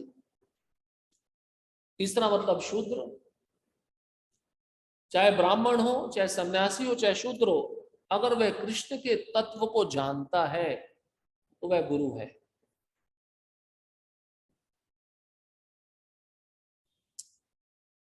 कोई व्यक्ति चाहे वह विप्र हो, निम्न जाति में जन्मा शूद्र हो या कि सन्यासी, यदि वह कृष्ण के विज्ञान में दक्ष, कृष्ण तत्व वेत्ता है तो वह यथार्थ प्रामाणिक गुरु है। अतः कृष्ण तत्वेत्ता हुए बिना कोई भी प्रामाणिक गुरु नहीं हो सकता। वैदिक साहित्य में भी कहा गया षड कर्म निपुणो विप्रो मंत्र तंत्र विशारदा अवैष्णवो गुरु न सस्याद वैष्णवा स्वपचो गुरु। विद्वान ब्राह्मण भले वह संपूर्ण वैदिक ज्ञान में पारंगत क्यों ना हो, मतलब चारों वेद पढ़ा है, ऐसा ब्राह्मण ब्राह्मण कुल में जन्मा है, यदि वह वैष्णव नहीं है, भक्त नहीं है, मतलब भगवान की भक्ति नहीं कर रहा, तो वह गुरु बनने का पात्र नहीं है।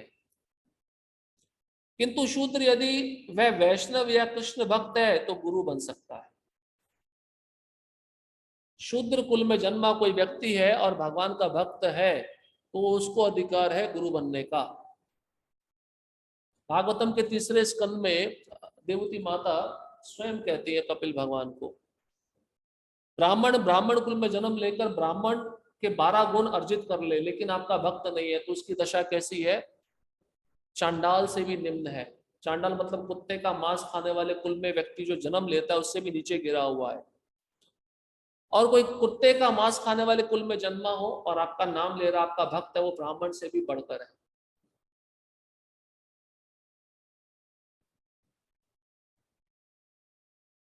संसार की समस्याओं जन्म जरा व्याधि तथा मृत्यु की निवृत्ति धन संचय तथा आर्थिक विकास से संभव नहीं है।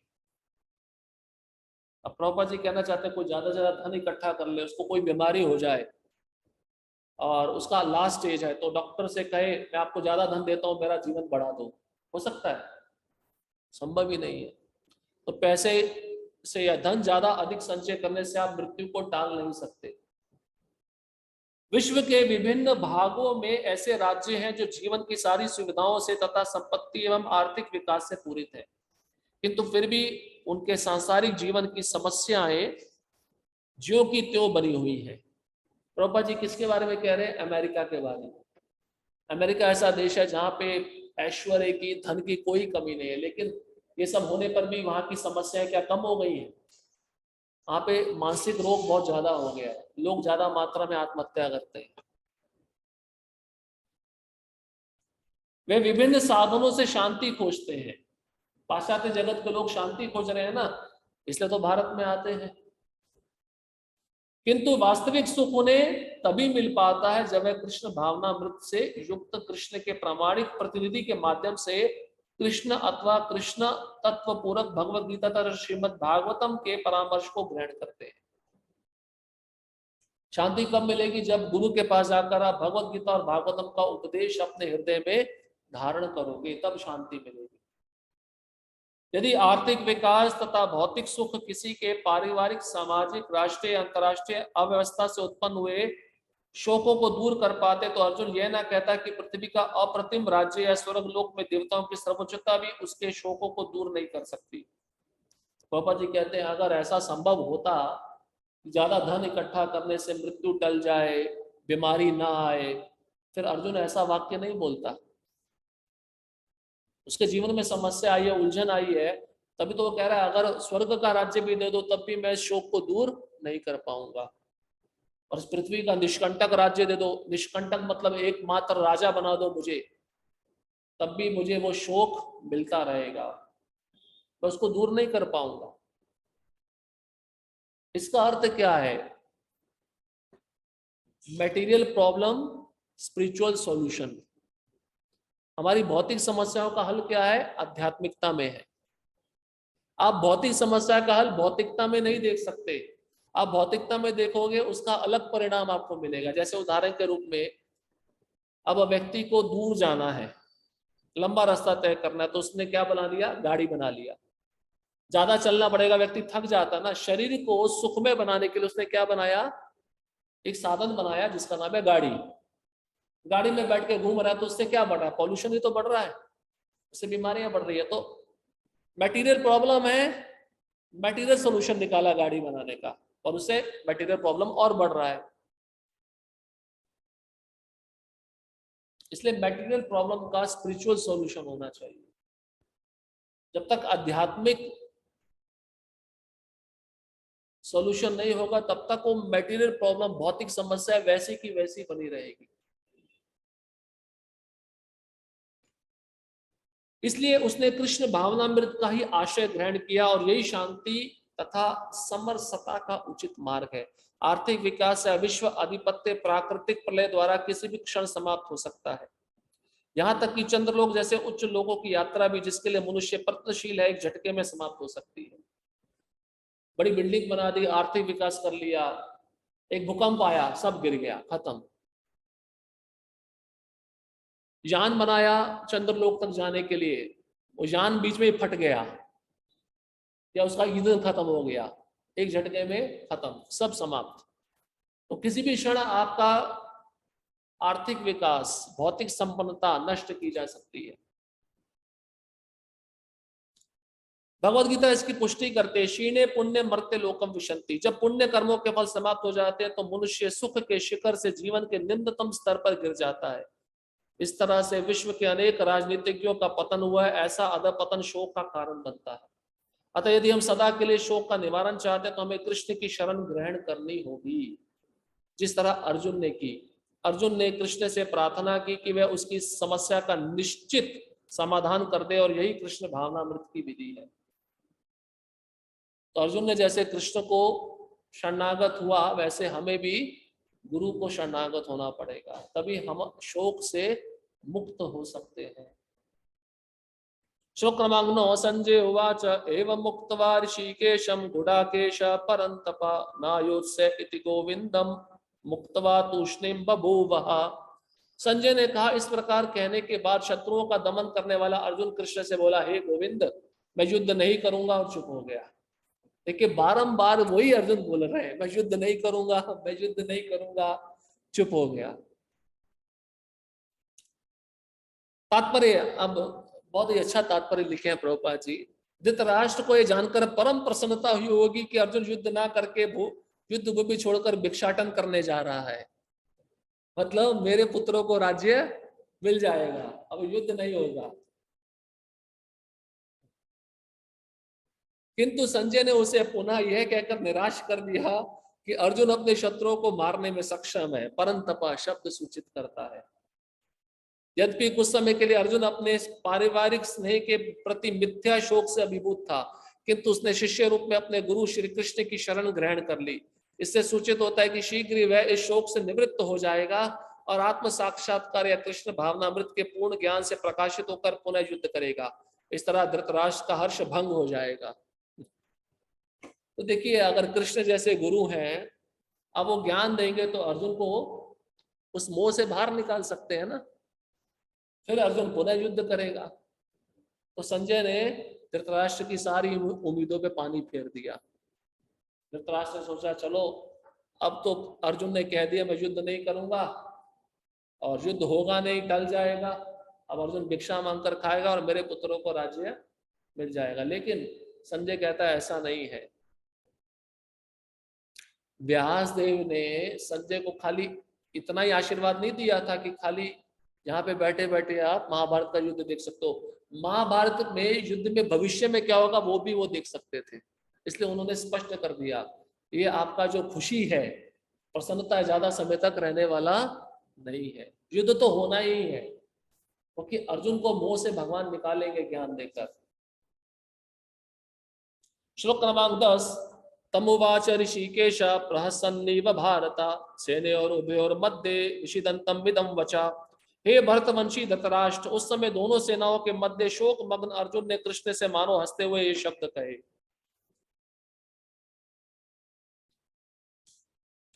तात्पर्य, दो घनिष्ठ मित्रों अर्थात ऋषिकेश तथा गुडाकेश के मध्य वार्ता चल रही थी।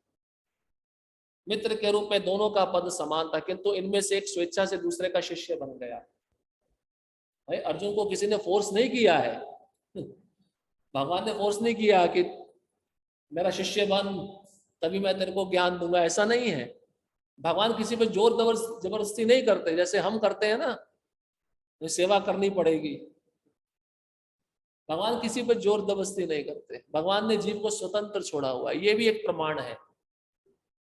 भगवान किसी की स्वतंत्रता में हस्तक्षेप नहीं करते, बहुत दयालु है। कृष्ण हंस रहे थे क्योंकि उनका मित्र अब उनका शिष्य बन गया था। कृष्ण भी पहले मित्र है, सख्य भाव में है, लेकिन अब वो उसको दुविधा में है, मोह में है, तो ज्ञान चाहिए ना। ज्ञान किससे लिया जाता है? गुरु से लिया जाता है। तो उसने अब कृष्ण को अपना गुरु बना लिया। देखिए, एक ही पल में, एक ही समय में दोनों मित्र थे, अभी एक शिष्य बनेगा, एक गुरु हो गया। तो कृष्ण इस बात पे हंस रहे हैं। सबों के स्वामी होने के कारण वह सदैव श्रेष्ठ पद पर रहते हैं, तो भी भगवान अपने भक्त के लिए सखा, पुत्र या प्रेमी बनना स्वीकार करते हैं। किंतु जब उन्हें गुरु रूप में अंगीकार कर लिया गया तो उन्होंने तुरंत गुरु की भूमिका निभाने के लिए शिष्य से गुरु की भांति गंभीरता पूर्वक बातें की, जैसा कि अपेक्षित है। ऐसा प्रतीत होता है कि गुरु तथा शिष्य की वार्ता दोनों सेनाओं की उपस्थिति में हुई, जिससे सारे लोग लाभान्वित हुए। अतः भगवत गीता का संवाद किसी एक व्यक्ति, समाज या जाति के लिए नहीं, अपितु सबों के लिए है, और उसे सुनने के लिए शत्रु या मित्र समान रूप से अधिकारी है। ये जो प्रथम 10 श्लोक है, इसमें अर्जुन अपना दुख व्यक्त कर रहा है और निर्णय नहीं ले पा रहा है, और कृष्ण का शिष्य बन जाता है। अब श्लोक क्रमांक 11। अब भगवान देखिए अर्जुन को यहां से ज्ञान देना प्रारंभ करते हैं। बहुत ही प्रसिद्ध श्लोक है। श्री भगवान उवाचा अशोच्यान अवशोचस्त्वं प्रज्ञावादांश भाषसे गतासून गतासूश्चा नानुशोचन्ति पंडिता। भगवान ने पहले श्लोक में डांट दिया। श्री भगवान ने कहा तुम पांडित्यपूर्ण वचन कहते हुए उनके लिए शोक कर रहे हो जो शोक करने योग्य नहीं है। जो विद्वान होते हैं वह ना तो जीवित के लिए ना ही मृत के लिए शोक करते हैं। भगवान कहते हैं तुम पंडितों जैसी बातें कर रहे हो, अपने को पंडित मानते हो, लेकिन किनके लिए शोक कर रहे हो? जो शोक करने योग्य नहीं है। क्यों शोक करने योग्य नहीं? क्योंकि इन्होंने अधर्म का साथ दिया है, इसलिए इन पे शोक करने की कोई आवश्यकता नहीं है। भगवान एक कारण बता रहे हैं। पहला, भाई जो पापी व्यक्ति है वो मर जाए तो साधु खुश ही होता है ना। आप भागवतम पढ़िए, प्रहलाद महाराज बोले हैं जब हिरण्यकशिपु मर गया तो प्रहलाद महाराज कहते हैं जब सांप और बिच्छू मर जाते हैं तो साधु भी खुश होते हैं। क्यों? क्योंकि ऐसे लोग जो सांप के समान है, बिच्छू के समान है, सदैव दूसरे को पीड़ा पहुंचाते रहते हैं। तो ये युद्ध किसके आधार पे चल रहा है? अधर्म को नष्ट करके धर्म की स्थापना करने के लिए युद्ध चल रहा है ना। और ये सब अधर्मी खड़े हुए हैं और तुम इनके लिए शोक कर रहे हो जो शोक करने योग्य नहीं है। भगवान ने स्पष्ट कह दिया, इसलिए तुम मूर्ख हो, तुम पंडित नहीं हो। और दूसरा सिद्धांत भगवान बता रहे हैं, जो विद्वान होता है ना तो जीवित के लिए ना ही मृत के लिए शोक करता है। क्यों? कारण क्यों? तो भगवान अभी यहां से आत्मा का ज्ञान देना शुरू करेंगे। भाई जीवित रहा है तो उसके लिए भी शोक नहीं कर रहा है ना। अपने कर्म के अनुसार उस व्यक्ति को सब कुछ मिल रहा है, और जब मर जाता है तो आत्मा ही शरीर से निकल गया ना, शरीर तो वहीं पे है, तो उसके लिए शोक करने का क्या वजह है? तात्पर्य, भगवान ने तत्काल गुरु का पद संभाला और अपने शिष्य को अप्रत्यक्षता मूर्ख कहकर डांटा। उन्होंने कहा, तुम विद्वान की तरह बातें करते हो, किंतु तुम यह नहीं जानते कि जो विद्वान होता है, अर्थात जो ये जानता है कि शरीर तथा आत्मा क्या है, वह किसी भी अवस्था में शरीर के लिए, चाहे वह जीवित हो या मृत, शोक नहीं करता। अगले अध्यायों से स्पष्ट हो जाएगा कि ज्ञान का अर्थ पदार्थ तथा आत्मा एवं इन दोनों के नियामक को जानना है। अर्जुन का तर्क था कि राजनीति या समाज नीति की अपेक्षा धर्म को अधिक महत्व मिलना चाहिए, किंतु उसे यह ज्ञात न था कि पदार्थ, आत्मा तथा परमेश्वर का ज्ञान धार्मिक सूत्रों से भी अधिक महत्वपूर्ण है। और चूंकि उसमें इस ज्ञान का अभाव था, तो उसे विद्वान नहीं बनना चाहिए था, और चूंकि वह अत्यधिक विद्वान नहीं था, इसलिए वह शोक के सर्वथा अयोग्य वस्तु के लिए शोक कर रहा था। यह शरीर जन्मता है और आज या कल इसका विनाश निश्चित है। अतः शरीर उतना महत्वपूर्ण नहीं है जितना कि आत्मा है। जो इस तथ्य को जानता है वही असली विद्वान है, और उसके लिए शोक का कोई कारण नहीं हो सकता। तो प्रभा जी तात्पर्य में कहते हैं, जैसे भगवान ने गुरु का पद संभाला, सबसे पहले अर्जुन को अप्रत्यक्ष रूप से डांटा। कृष्ण कहते हैं कि जो विद्वान होता है वो जीवित के लिए भी शोक नहीं करता और मरे हुए के लिए भी शोक नहीं करता। क्यों? क्योंकि ये शरीर आज है और कल नहीं है। इसने जन्म लिया तो इसकी मृत्यु निश्चित है, इसलिए वो शोक नहीं करता। विद्वान व्यक्ति देखा अपने घर में, जब किसी व्यक्ति की परिजन की मृत्यु होती है तो हम देहात्म बुद्धि से बहुत आसक्त रहते हैं, क्योंकि हम शरीर के साथ रहे ना। हमारी भावना शरीर से संबंधित होती है, हमारी चेतना शरीर से संबंधित होती है। तो व्यक्ति जब चला जाता है, मृत्यु को प्राप्त हो जाता है, तो व्यक्ति ऐसा सोचता है अभी मेरे साथ में था, कल अभी तुरंत चला गया। और उसको शोक के कारण क्या आता है? अश्रु आने लगते हैं। लेकिन जो विद्वान होता है, जीवित अवस्था में भी वो रहता है, तो क्या सोचता है? शरीर एक दिन जाने वाला है। और मृत अवस्था में तो शरीर वहीं पे रहता है, लेकिन आत्मा चला जाता है। इसका मतलब क्या है? हमने जो शोक किया किसके लिए किया? शरीर के लिए किया ना, आत्मा के लिए तो किया नहीं। इसलिए आत्मा और शरीर का अंतर समझना बहुत जरूरी है। इसलिए भगवान अब यहां से आत्मा का ज्ञान देंगे, आत्मा के गुण बताएंगे।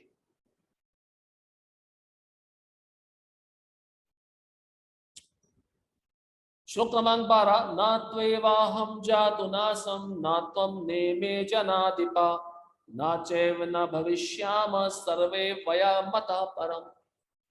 ऐसा कभी नहीं हुआ कि मैं ना रहा हूं या तुम ना रहे हो, अथवा ये समस्त राजा ना रहे हो, और ना ऐसा है कि भविष्य में हम लोग नहीं रहेंगे।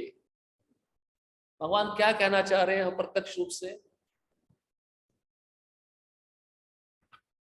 भगवान कहते हैं ऐसा कभी नहीं हुआ कि ये राजा पहले नहीं थे। थे ना। किस रूप में थे? आत्मा के रूप में तो सदैव है। शरीर बदलता है, आत्मा के रूप में तो सदैव है ना। अभी भी है, क्योंकि तुम्हारे सामने खड़े हैं। और मृत्यु हो जाएगी, मृत्यु के बाद में भी रहेंगे। किस रूप में? आत्मा के रूप में। तो इनका अस्तित्व कभी भी नष्ट नहीं होता।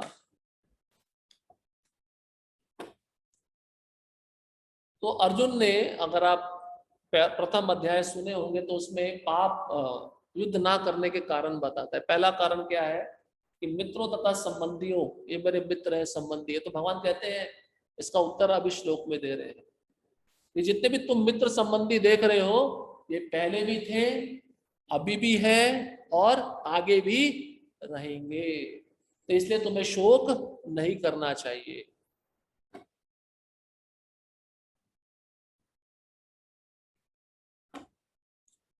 तात्पर्य, वेदों में, कठोपनिषद में तथा श्वेश्वातर उपनिषद में भी कहा गया है कि जो श्री भगवान असंख्य जीवों के कर्म तथा कर्म फल के अनुसार उनकी अपनी अपनी परिस्थितियों में पालक है, वही भगवान अंश रूप में हर जीव के हृदय में वास कर रहे हैं। केवल साधु पुरुष जो एक ही ईश्वर को भीतर बाहर देख सकते हैं, पूर्ण एवं शाश्वत शांति प्राप्त कर पाते हैं। नित्यो नित्यानाम चेतनश् चेतनानाम एको भवनाम यो विदधाति कामान तमात्मस्तम ये अनुपश्यन्ति धीरास्तेषाम शांति शाश्वती नेतरेषाम।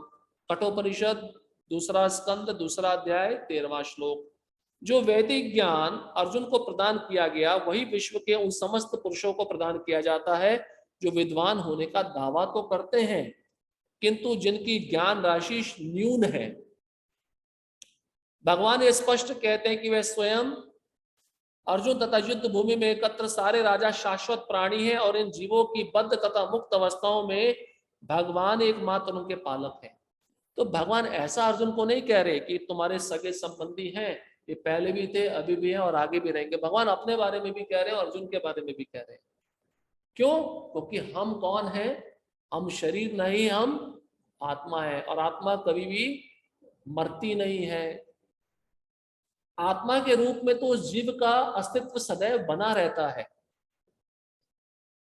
इसलिए भगवान कहते हैं मेरे भी पहले बहुत सारे जन्म हुए हैं, इन सबके भी हुए हैं, और अभी भी ये वर्तमान स्थिति में उपस्थित है। मैं भी उपस्थित हूं, अर्जुन तुम भी उपस्थित हो, और मृत्यु के बाद में भी ये रहेंगे। लेकिन चाहे बद्ध अवस्था हो चाहे मुक्ति की अवस्था हो, दोनों अवस्थाओं में पालक कौन है? केवल कृष्ण है।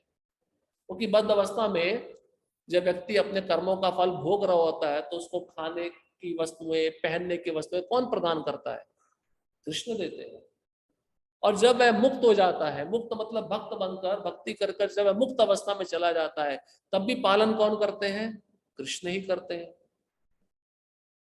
इसलिए प्रभुपाद जी कहते हैं नित्यो नित्यानाम चेतन चेतना नाम। दोनों नित्य हैं, भगवान भी नित्य है, जीव भी नित्य है। लेकिन अंतर क्या है? भगवान एक होते हुए सबका पालन करते हैं, जीव अपना पालन नहीं कर सकते। जैसे माँ है, उसके 10 बच्चे हो जाए तो 10 बच्चों का पालन करेगी नहीं करेगी वो? लेकिन वो बच्चा अपना पालन कर सकता है क्या? नहीं कर सकता।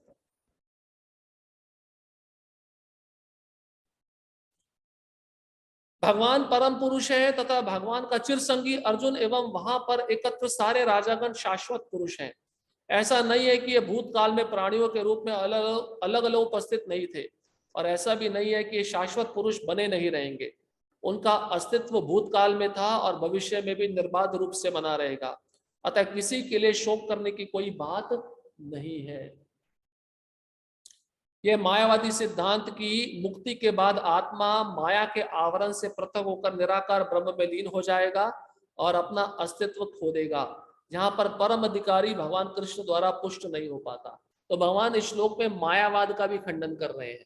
मायावादी क्या कहते हैं कि जब हम, अभी तो हम बद्ध अवस्था में हैं, लेकिन जब हम आध्यात्मिक क्रियाओं का अनुशीलन करेंगे, मुक्त हो जाएंगे, मुक्त होने के बाद हम भगवान के तेज में लीन हो जाएंगे और भगवान बन जाएंगे। तो भगवान यहाँ पे क्या कह रहे हैं? जीव और भगवान अलग अलग है, एक नहीं है। यहाँ पे भगवान ने ऐसा कहा कि ये सारे युद्ध करने जो राजा आए हैं, मरने के बाद मेरे में विलीन हो जाएंगे तो भगवान बन जाएंगे, ऐसा तो नहीं कहा। भगवान उनका अस्तित्व शाश्वत बता रहे हैं। शाश्वत कैसे? आत्मा के रूप में शाश्वत बता रहे हैं, क्योंकि जीव जो है वो भगवान का अंश है, वो कभी भी भगवान नहीं बन सकता। सूर्य की किरणों में जो अणु होते हैं, छोटे छोटे कण होते हैं, क्या वो सूर्य बन सकते हैं? नहीं बन सकते। इसलिए ये श्लोक मायावाद का खंडन करता है। ना ही इस सिद्धांत का समर्थन हो पाता है कि बद्ध अवस्था में ही हम अस्तित्व का चिंतन करते हैं। यहाँ पर कृष्ण स्पष्टता कहते हैं कि भगवान तथा अन्यों का अस्तित्व भविष्य में भी अक्षुण्ण रहेगा, जिसकी पुष्टि उपनिषदों द्वारा भी होती है। कृष्ण का यह कथन प्रामाणिक है क्योंकि कृष्ण मायावश्य नहीं है। यदि अस्तित्व तथ्य ना होता तो फिर कृष्ण इतना बल क्यों देते, और वह भी भविष्य के लिए। अगर आत्मा शाश्वत नहीं होती तो भगवान इस श्लोक ही क्यों बोलते, ये पहले भी थे, अब भी है और आगे भी रहेंगे। और दूसरा, प्रभुपाद जी कह रहे हैं कृष्ण माया के वशीभूत प्राणी नहीं है, कृष्ण परम मुक्त है, उनको माया कभी भी स्पर्श नहीं कर सकती। तो ऐसे शब्द कौन बोल सकता है? भगवान ही बोल सकते हैं, जो मुक्त है, सदैव मुक्त है। जैसे राजा होता है ना, वो राजा राज्य के कैदियों के लिए कुछ नियम बनाता है, क्या वो नियम उस पर लागू होते हैं? राजा पे नियम उसने बनाया, उस पर लागू नहीं होते। जेल में रहने वाले जो कैदी हैं उन पे वो नियम लागू होता है। मायावादी ये तर्क कर सकते हैं कि कृष्ण द्वारा कथित अस्तित्व आध्यात्मिक न होकर भौतिक है। यदि हम इस तर्क को कि अस्तित्व भौतिक होता है स्वीकार कर भी ले तो फिर कोई कृष्ण के अस्तित्व को किस प्रकार पहचानेगा?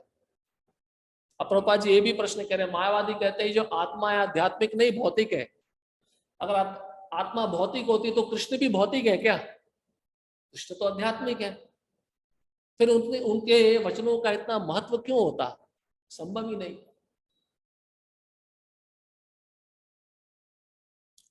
कृष्ण भूतकाल में भी अपने अस्तित्व की पुष्टि करते हैं और भविष्य में भी अपने अस्तित्व की पुष्टि करते हैं।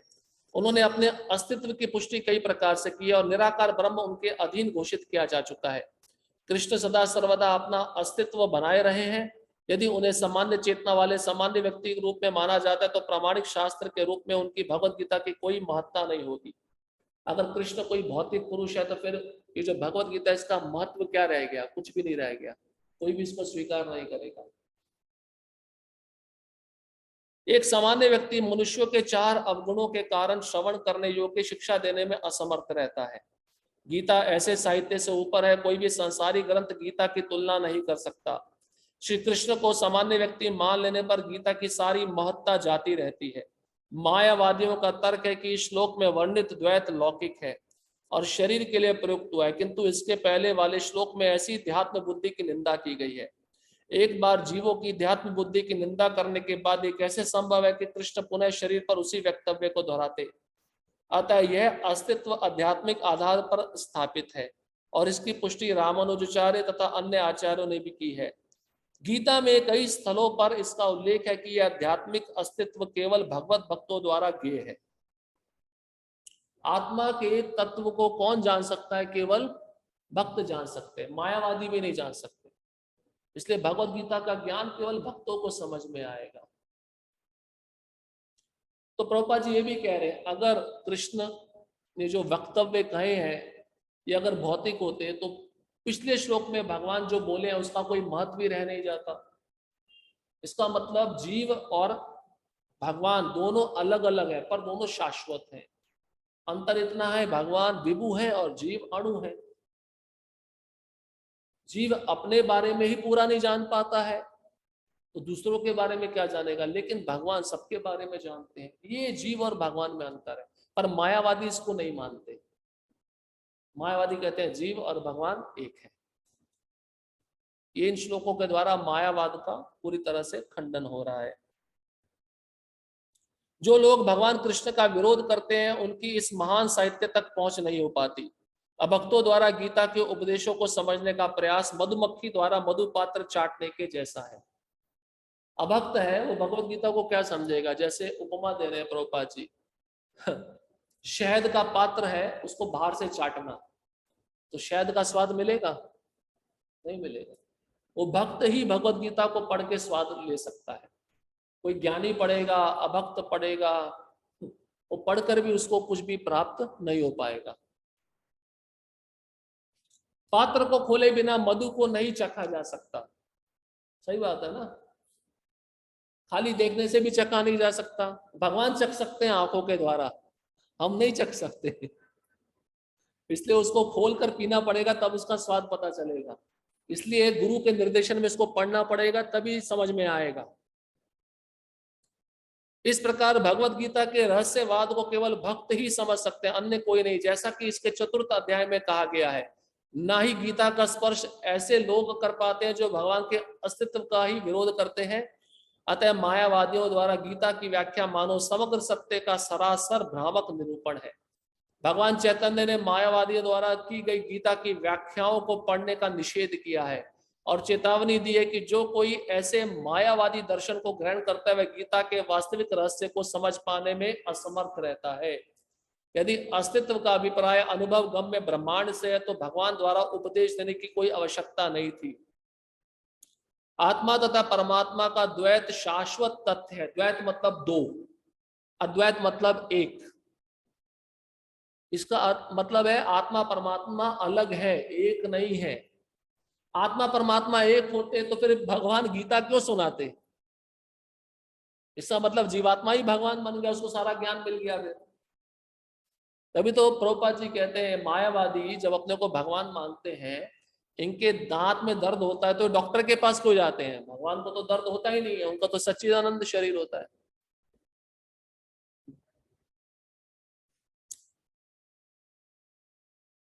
आत्मा तथा परमात्मा का द्वैत शाश्वत तथ्य और इसकी पुष्टि वेदों द्वारा होती है, जैसा कि ऊपर कहा जा चुका है।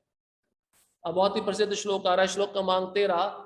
देहिनो अस्मिन् यथा देहे कौमारम यौवनम जरा तथा देहांतर प्राप्ति धीरस्तत्र न मुह्यति। देखिए कितना सुंदर ज्ञान दे रहे हैं कृष्ण। अब आत्मा और शरीर के अंतर को बता रहे हैं। क्या कहते हैं? देहिनो अस्मिन् यथा देहे, ये शरीर जब जन्म लेता है ये बढ़ना शुरू करता है, बढ़ते बढ़ते बालक बनता है, फिर युवा बनता है, फिर थोड़ा समय रुक जाता है, फिर वृद्ध अवस्था को प्राप्त होता है और फिर मृत्यु हो जाती है। ये सब परिवर्तनों से शरीर गुजरता है। लेकिन जब मृत्यु होने पर आत्मा एक शरीर को छोड़कर दूसरे शरीर में जाती है तो धीर व्यक्ति कभी भी उससे उस परिवर्तन से मोह को प्राप्त नहीं होता।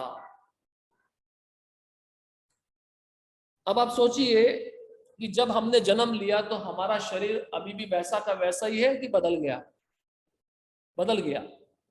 लेकिन आपको जानकर आश्चर्य होगा, अभी जो 1 मिनट में हमारा शरीर अभी यहाँ पे है, 1 मिनट के बाद वो शरीर नहीं रहेगा, वो आगे बढ़ जाएगा। हर क्षण शरीर बदल रहा है, हर क्षण। पर आत्मा कभी भी नहीं बदलती, उसमें कोई परिवर्तन नहीं होता। तो आत्मा को जानना जरूरी है। जिस प्रकार शरीरधारी आत्मा इस वर्तमान शरीर में बाल्यावस्था से तरुणावस्था में और फिर वृद्ध अवस्था में निरंतर अग्रसर होता रहता है, उसी प्रकार मृत्यु होने पर आत्मा दूसरे शरीर में चला जाता है। धीर व्यक्ति ऐसे परिवर्तन से मोह को प्राप्त नहीं होता। ये जानना बहुत जरूरी है। तभी शरीर के खत्म होने पर शोक मोह अश्रु ये नहीं होंगे। तात्पर्य, प्रत्येक जीव एक व्यष्टि आत्मा है। व्यष्टि मतलब इंडिविजुअल, एक। वह प्रतिक्षण अपना शरीर बदलता रहता है। अब प्रभुपाद जी कहते हैं मैं बालक था तो बालक रहा क्या, अभी मैं बूढ़ा हो गया। वो बालक का शरीर मर गया। जैसे जैसे व्यक्ति शरीर के स्टेजों को पार करता है, पिछला शरीर मरता रहता है। अभी आज जो शरीर है वो कल वो शरीर नहीं रहेगा। आज का शरीर सोने के बाद मर जाएगा।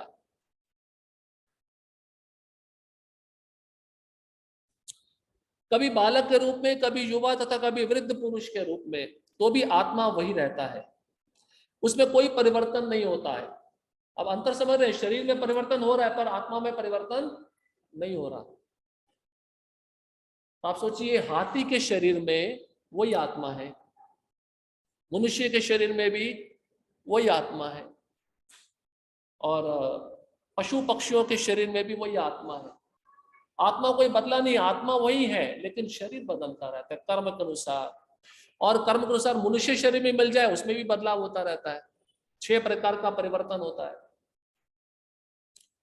यह व्यष्टि आत्मा मृत्यु होने पर अंततो गत्वा एक शरीर बदलकर दूसरे शरीर में देहांतरण कर जाता है।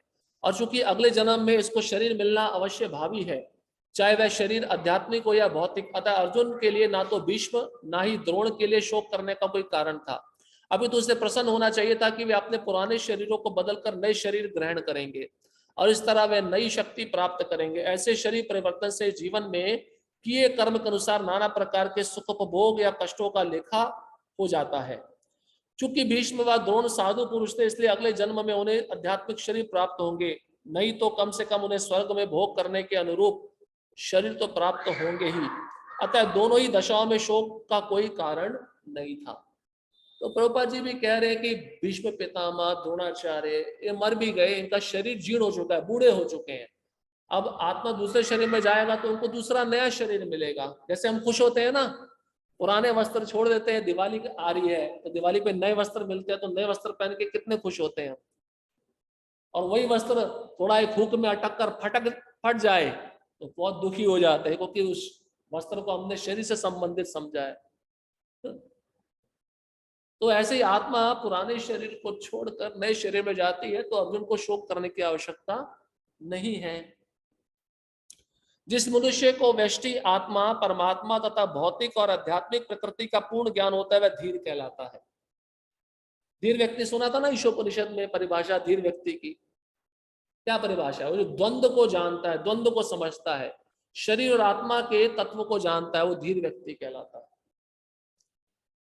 ऐसा मनुष्य कभी भी शरीर परिवर्तन द्वारा ठगा नहीं जाता, इसलिए धीर व्यक्ति मुक्त पुरुष होता है। वो शरीर का परिवर्तन हो रहा है, मतलब ये आत्मा एक शरीर से दूसरे शरीर में जा रहा है, मृत्यु के बाद जन्म हो रहा है, जन्म के बाद मृत्यु हो रहा है, इन अवस्थाओं से वह भ्रमित नहीं होता। कौन? धीर पुरुष।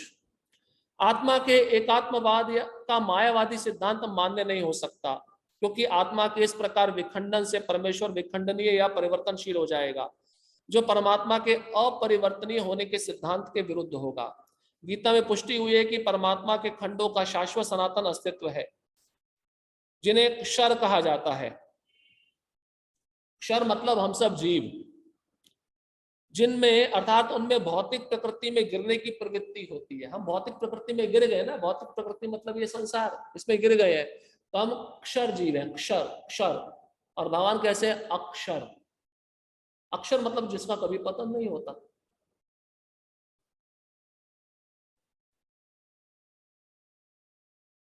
ये भिन्न अंश खंड नित्य भिन्न रहते हैं, मतलब हम अलग ही रहेंगे, भगवान के साथ एक नहीं हो सकते। यहां तक कि मुक्ति के बाद भी व्यष्टि आत्मा जैसे का तैसा भिन्न अंश बना रहता है। अब व्यक्ति वही मायावादी सोचते हैं मुक्त हो गए तो हम भगवान बन गए, मुक्त होने के बाद भी वो भगवान नहीं बन सकता, उसका अस्तित्व अलग ही रहेगा। प्रभुपाद जी कहते हैं हरा तोता है, हरे पेड़ के अंदर चला गया तो क्या वह पेड़ बन गया? पेड़ नहीं बना, उसका अपना अस्तित्व है। किंतु एक बार मुक्त होने पर वह श्री भगवान के साथ सच्चिदानंद रूप में रहता है। एक बार मुक्त होकर भगवान के धाम गया, उसको सच्चिदानंद शरीर मिल गया, फिर वह वापस नहीं आता है संसार में। परमात्मा पर प्रतिबिंबवाद का सिद्धांत व्यवहारित किया जा सकता है। जो प्रत्येक शरीर में विद्यमान रहता है वह व्यष्टि जीव से भिन्न होता है। जब आकाश का प्रतिबिंब जल में पड़ता है तो प्रतिबिंब में सूर्य, चंद्र तथा तारे सभी कुछ रहते हैं। तारों की तुलना जीवों से तथा सूर्य या चंद्र की परमेश्वर से की जा सकती है। तो देखिए इतना सुंदर उपमा बता रहे हैं प्रभुपाद जी। आकाश में तारे तो बहुत सारे रहते हैं, चंद्रमा तो एक ही है ना, सूर्य तो एक ही है ना। तो प्रभुपाद जी कहते हैं तो तारों का प्रतिबिंब जब जल में पड़ता है तो जल में भी तो आपको तारे दिखते हैं ना। तो जल का चंद्र और सूर्य का प्रतिबिंब जब जल में पड़ता है तो आपको चंद्रमा बहुत सारे दिखते हैं क्या? चंद्रमा भी एक ही दिखता है, सूर्य भी एक ही दिखता है। उसी प्रकार से हम सब भगवान के प्रतिबिंब है और हम सब की तुलना तारों से की गई है और भगवान की तुलना सूर्य और चंद्र से की गई है। इससे तारे कभी सूर्य चंद्र नहीं बन सकते। व्यष्टि अंश आत्मा को अर्जुन के रूप में और परमात्मा को श्री भगवान के रूप में प्रदर्शित किया जाता है। जैसा कि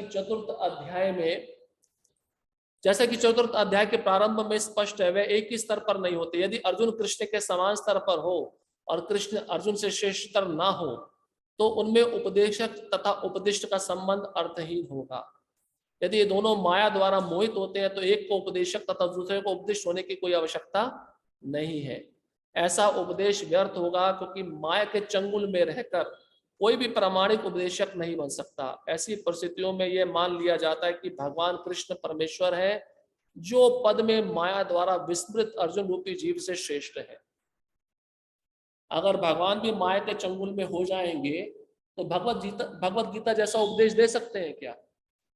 नहीं दे सकते। फिर वो अर्जुन के मोह को भी दूर नहीं कर सकते। इसी प्रकार से यहाँ पे बताया गया अर्जुन निम्न है और भगवान श्रेष्ठ है। श्लोक क्रमांक 14, मात्रा स्पर्शास्तु कौन्तेय शीतोष्ण सुख दुःखदा आगमपायिनो नित्यां तां तितिक्षस्व भारत। अब कृष्ण अर्जुन को कहते हैं, हे कुंती पुत्र, सुख तथा दुख का क्षणिक उदय तथा काल क्रम में उनका अंतर्धान होना सर्दी तथा गर्मी की ऋतुओं के आने जाने के समान है। हे भरतवंशी, वे इंद्रिय बोध से उत्पन्न होते हैं और मनुष्य को चाहिए कि अविचल भाव से उनको सहन करना सीखे। आत्मा का गुण बता रहे हैं। भगवान कहते हैं जीवन में सुख और दुख क्यों आते हैं, कैसे आते हैं? एक ऋतु के समान आते हैं। जैसे कभी ठंडी आता है, कभी गर्मी आता है। तो ठंडी में जो पानी अच्छा नहीं लगता वही पानी गर्मी में अच्छा लगता है। पानी तो वही है, शरीर भी वही है, फिर भेद कैसा? ठंडी और गर्मी के कारण ना। इसलिए भगवान कहते हैं सहन करना सीखो। मात्रा स्पर्शास्तु कौन्तेय शीतोष्ण सुख दुखदा। इसको सहन करना सीखो। जैसे आप ठंडी गर्मी को सहन करते हो, वैसे अपने जीवन में सुख और दुख को सहन करो। भाई सुख में खुश मत हो जाओ और दुख में दुखी मत हो जाओ। ये आत्मा का लक्षण है। अब प्रभुपाद जी तात्पर्य में लिखते हैं, कर्तव्य निर्वाह करते हुए मनुष्य को सुख तथा दुख के क्षणिक आने जाने को सहन करने का अभ्यास करना चाहिए। हम कोई भी काम कर रहे हैं, कभी कभार नहीं हो पाता, उसमें कुछ विघ्न आते हैं तो दुख लगता नहीं लगता है, लेकिन उन विघ्नों को पार करते हुए सहन करते हुए हमें वो कार्य बंद नहीं करना चाहिए, उसको करते रहना चाहिए। वैदिक आदेशानुसार मनुष्य को माघ, सुनिए ध्यान से, जनवरी फरवरी के मास में भी प्रातःकाल स्नान करना चाहिए। कौन से महीने में? जनवरी और फरवरी। कौन सा महीना होता है? ठंडी का समय होता है। उस समय अत्यधिक ठंड पड़ती, किंतु जो धार्मिक नियमों का पालन करने वाला है वह स्नान करने में तनिक भी झिझकता नहीं। जो पुजारी है, जिसको पूजा करनी है, चाहे ठंड जनवरी हो फरवरी हो कोई भी महीना हो, अब वो ऐसा सोचे कि ठंडी पड़ रहा है मैं सुबह नहीं उठूंगा, ऐसा ठीक है क्या उसके लिए? नहीं है। वो झिझकता नहीं है क्योंकि उसको अपना कर्तव्य निभाना है। ठंडे पानी से स्नान करता है, इसका मतलब ठंडे पानी को वह सहन कर रहा है। अब दूसरा उदाहरण प्रभुपाद जी कहते हैं, इसी प्रकार एक गृहिणी भीषण से भीषण गर्मी की ऋतु में मई जून के महीनों में भोजन पकाने में हिचकती नहीं। देखिए कितना सुंदर उदाहरण दिया है। मई जून में कितना गर्मी पड़ता है और माता जी बोलते मैं आज कुकिंग नहीं करूंगी, बहुत गर्मी पड़ रहा है, तो क्या होगा? उसको अपना कर्तव्य निभाना है। देखो ऊपर से सूर्य का गर्मी पड़ रहा है और तवे का अग्नि जल रहा है, फिर भी अपना कर्तव्य निभा रही है, सहन कर रही है ना गर्मी को। इसलिए भक्ति में भी हर चीज सहन करनी चाहिए। कुछ समय ऐसा आएगा जो अनुकूल नहीं होगा, कुछ समय ऐसा आएगा जो अनुकूल होगा। इसलिए कृष्ण कह रहे हैं सहन करना सीखो, आदत डालो।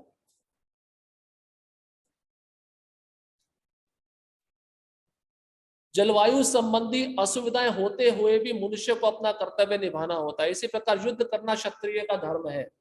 अतः उसे अपने किसी मित्र या परिजन से भी युद्ध करना पड़े तो उसे अपने धर्म से विचलित नहीं होना चाहिए।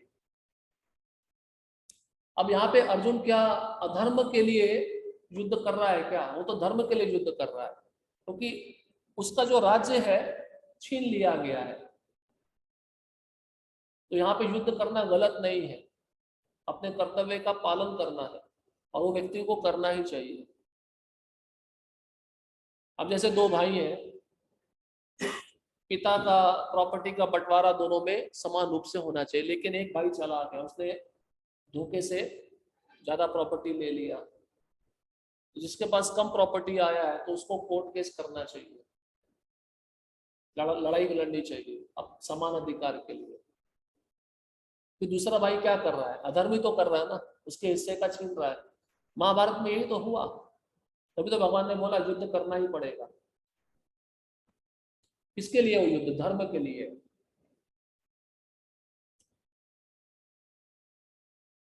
मनुष्य को ज्ञान प्राप्त करने के लिए धर्म के विधि विधान पालन करने होते हैं, क्योंकि ज्ञान तथा भक्ति से मनुष्य अपने आप को माया के बंधन से छुड़ा सकता है। अर्जुन को जिन दो नामों से संबोधित किया गया है वह भी महत्वपूर्ण है। कौन्तेय कहकर संबोधित करने से यह प्रकट होता है कि वह अपनी माता की ओर मातृ कुल से संबंधित है, कौन्तेय मतलब कुंती का पुत्र, और भारत कहने से उसके पिता की ओर पितृकुल से संबंध प्रकट होता है। भगवान ने उसे बोला, हे भारत, भारत मतलब भरत कुल में जन्मे थे, तो भरत से उनके पितृकुल का संबंध है और कुंती से उनके मातृकुल का संबंध है, इसलिए भगवान ने दोनों से उसको संबोधन किया है। दोनों ओर से उसको महान विरासत प्राप्त है। महान विरासत प्राप्त होने के फलस्वरूप कर्तव्य निर्वाह का उत्तरदायित्व आ पड़ता है, तो अर्जुन युद्ध से विमुख नहीं हो सकता। तो भगवान यहाँ पे आत्मा और शरीर का अंतर बता रहे हैं। आत्मा, शरीर में परिवर्तन होता है लेकिन आत्मा में परिवर्तन नहीं होता। शरीर को सुख दुख का अनुभव होता है लेकिन आत्मा को सुख दुख का अनुभव नहीं होता। फिर हम सुख दुख क्यों मानते हैं? क्योंकि हम देहात्म बुद्धि में है। इसलिए आत्मा के स्तर पे व्यक्ति को आना चाहिए। तो इस प्रकार से भगवान आने वाले श्लोकों में भी अब आत्मा के गुण बताएंगे कि आत्मा को काटा नहीं जा सकता, सुखाया नहीं जा सकता, जलाया नहीं जा सकता। तुम किसके लिए शोक कर रहे हो? इसको हम कल सुनेंगे। हरे कृष्णा कृष्णा कृष्णा हरे हरे, हरे राम राम राम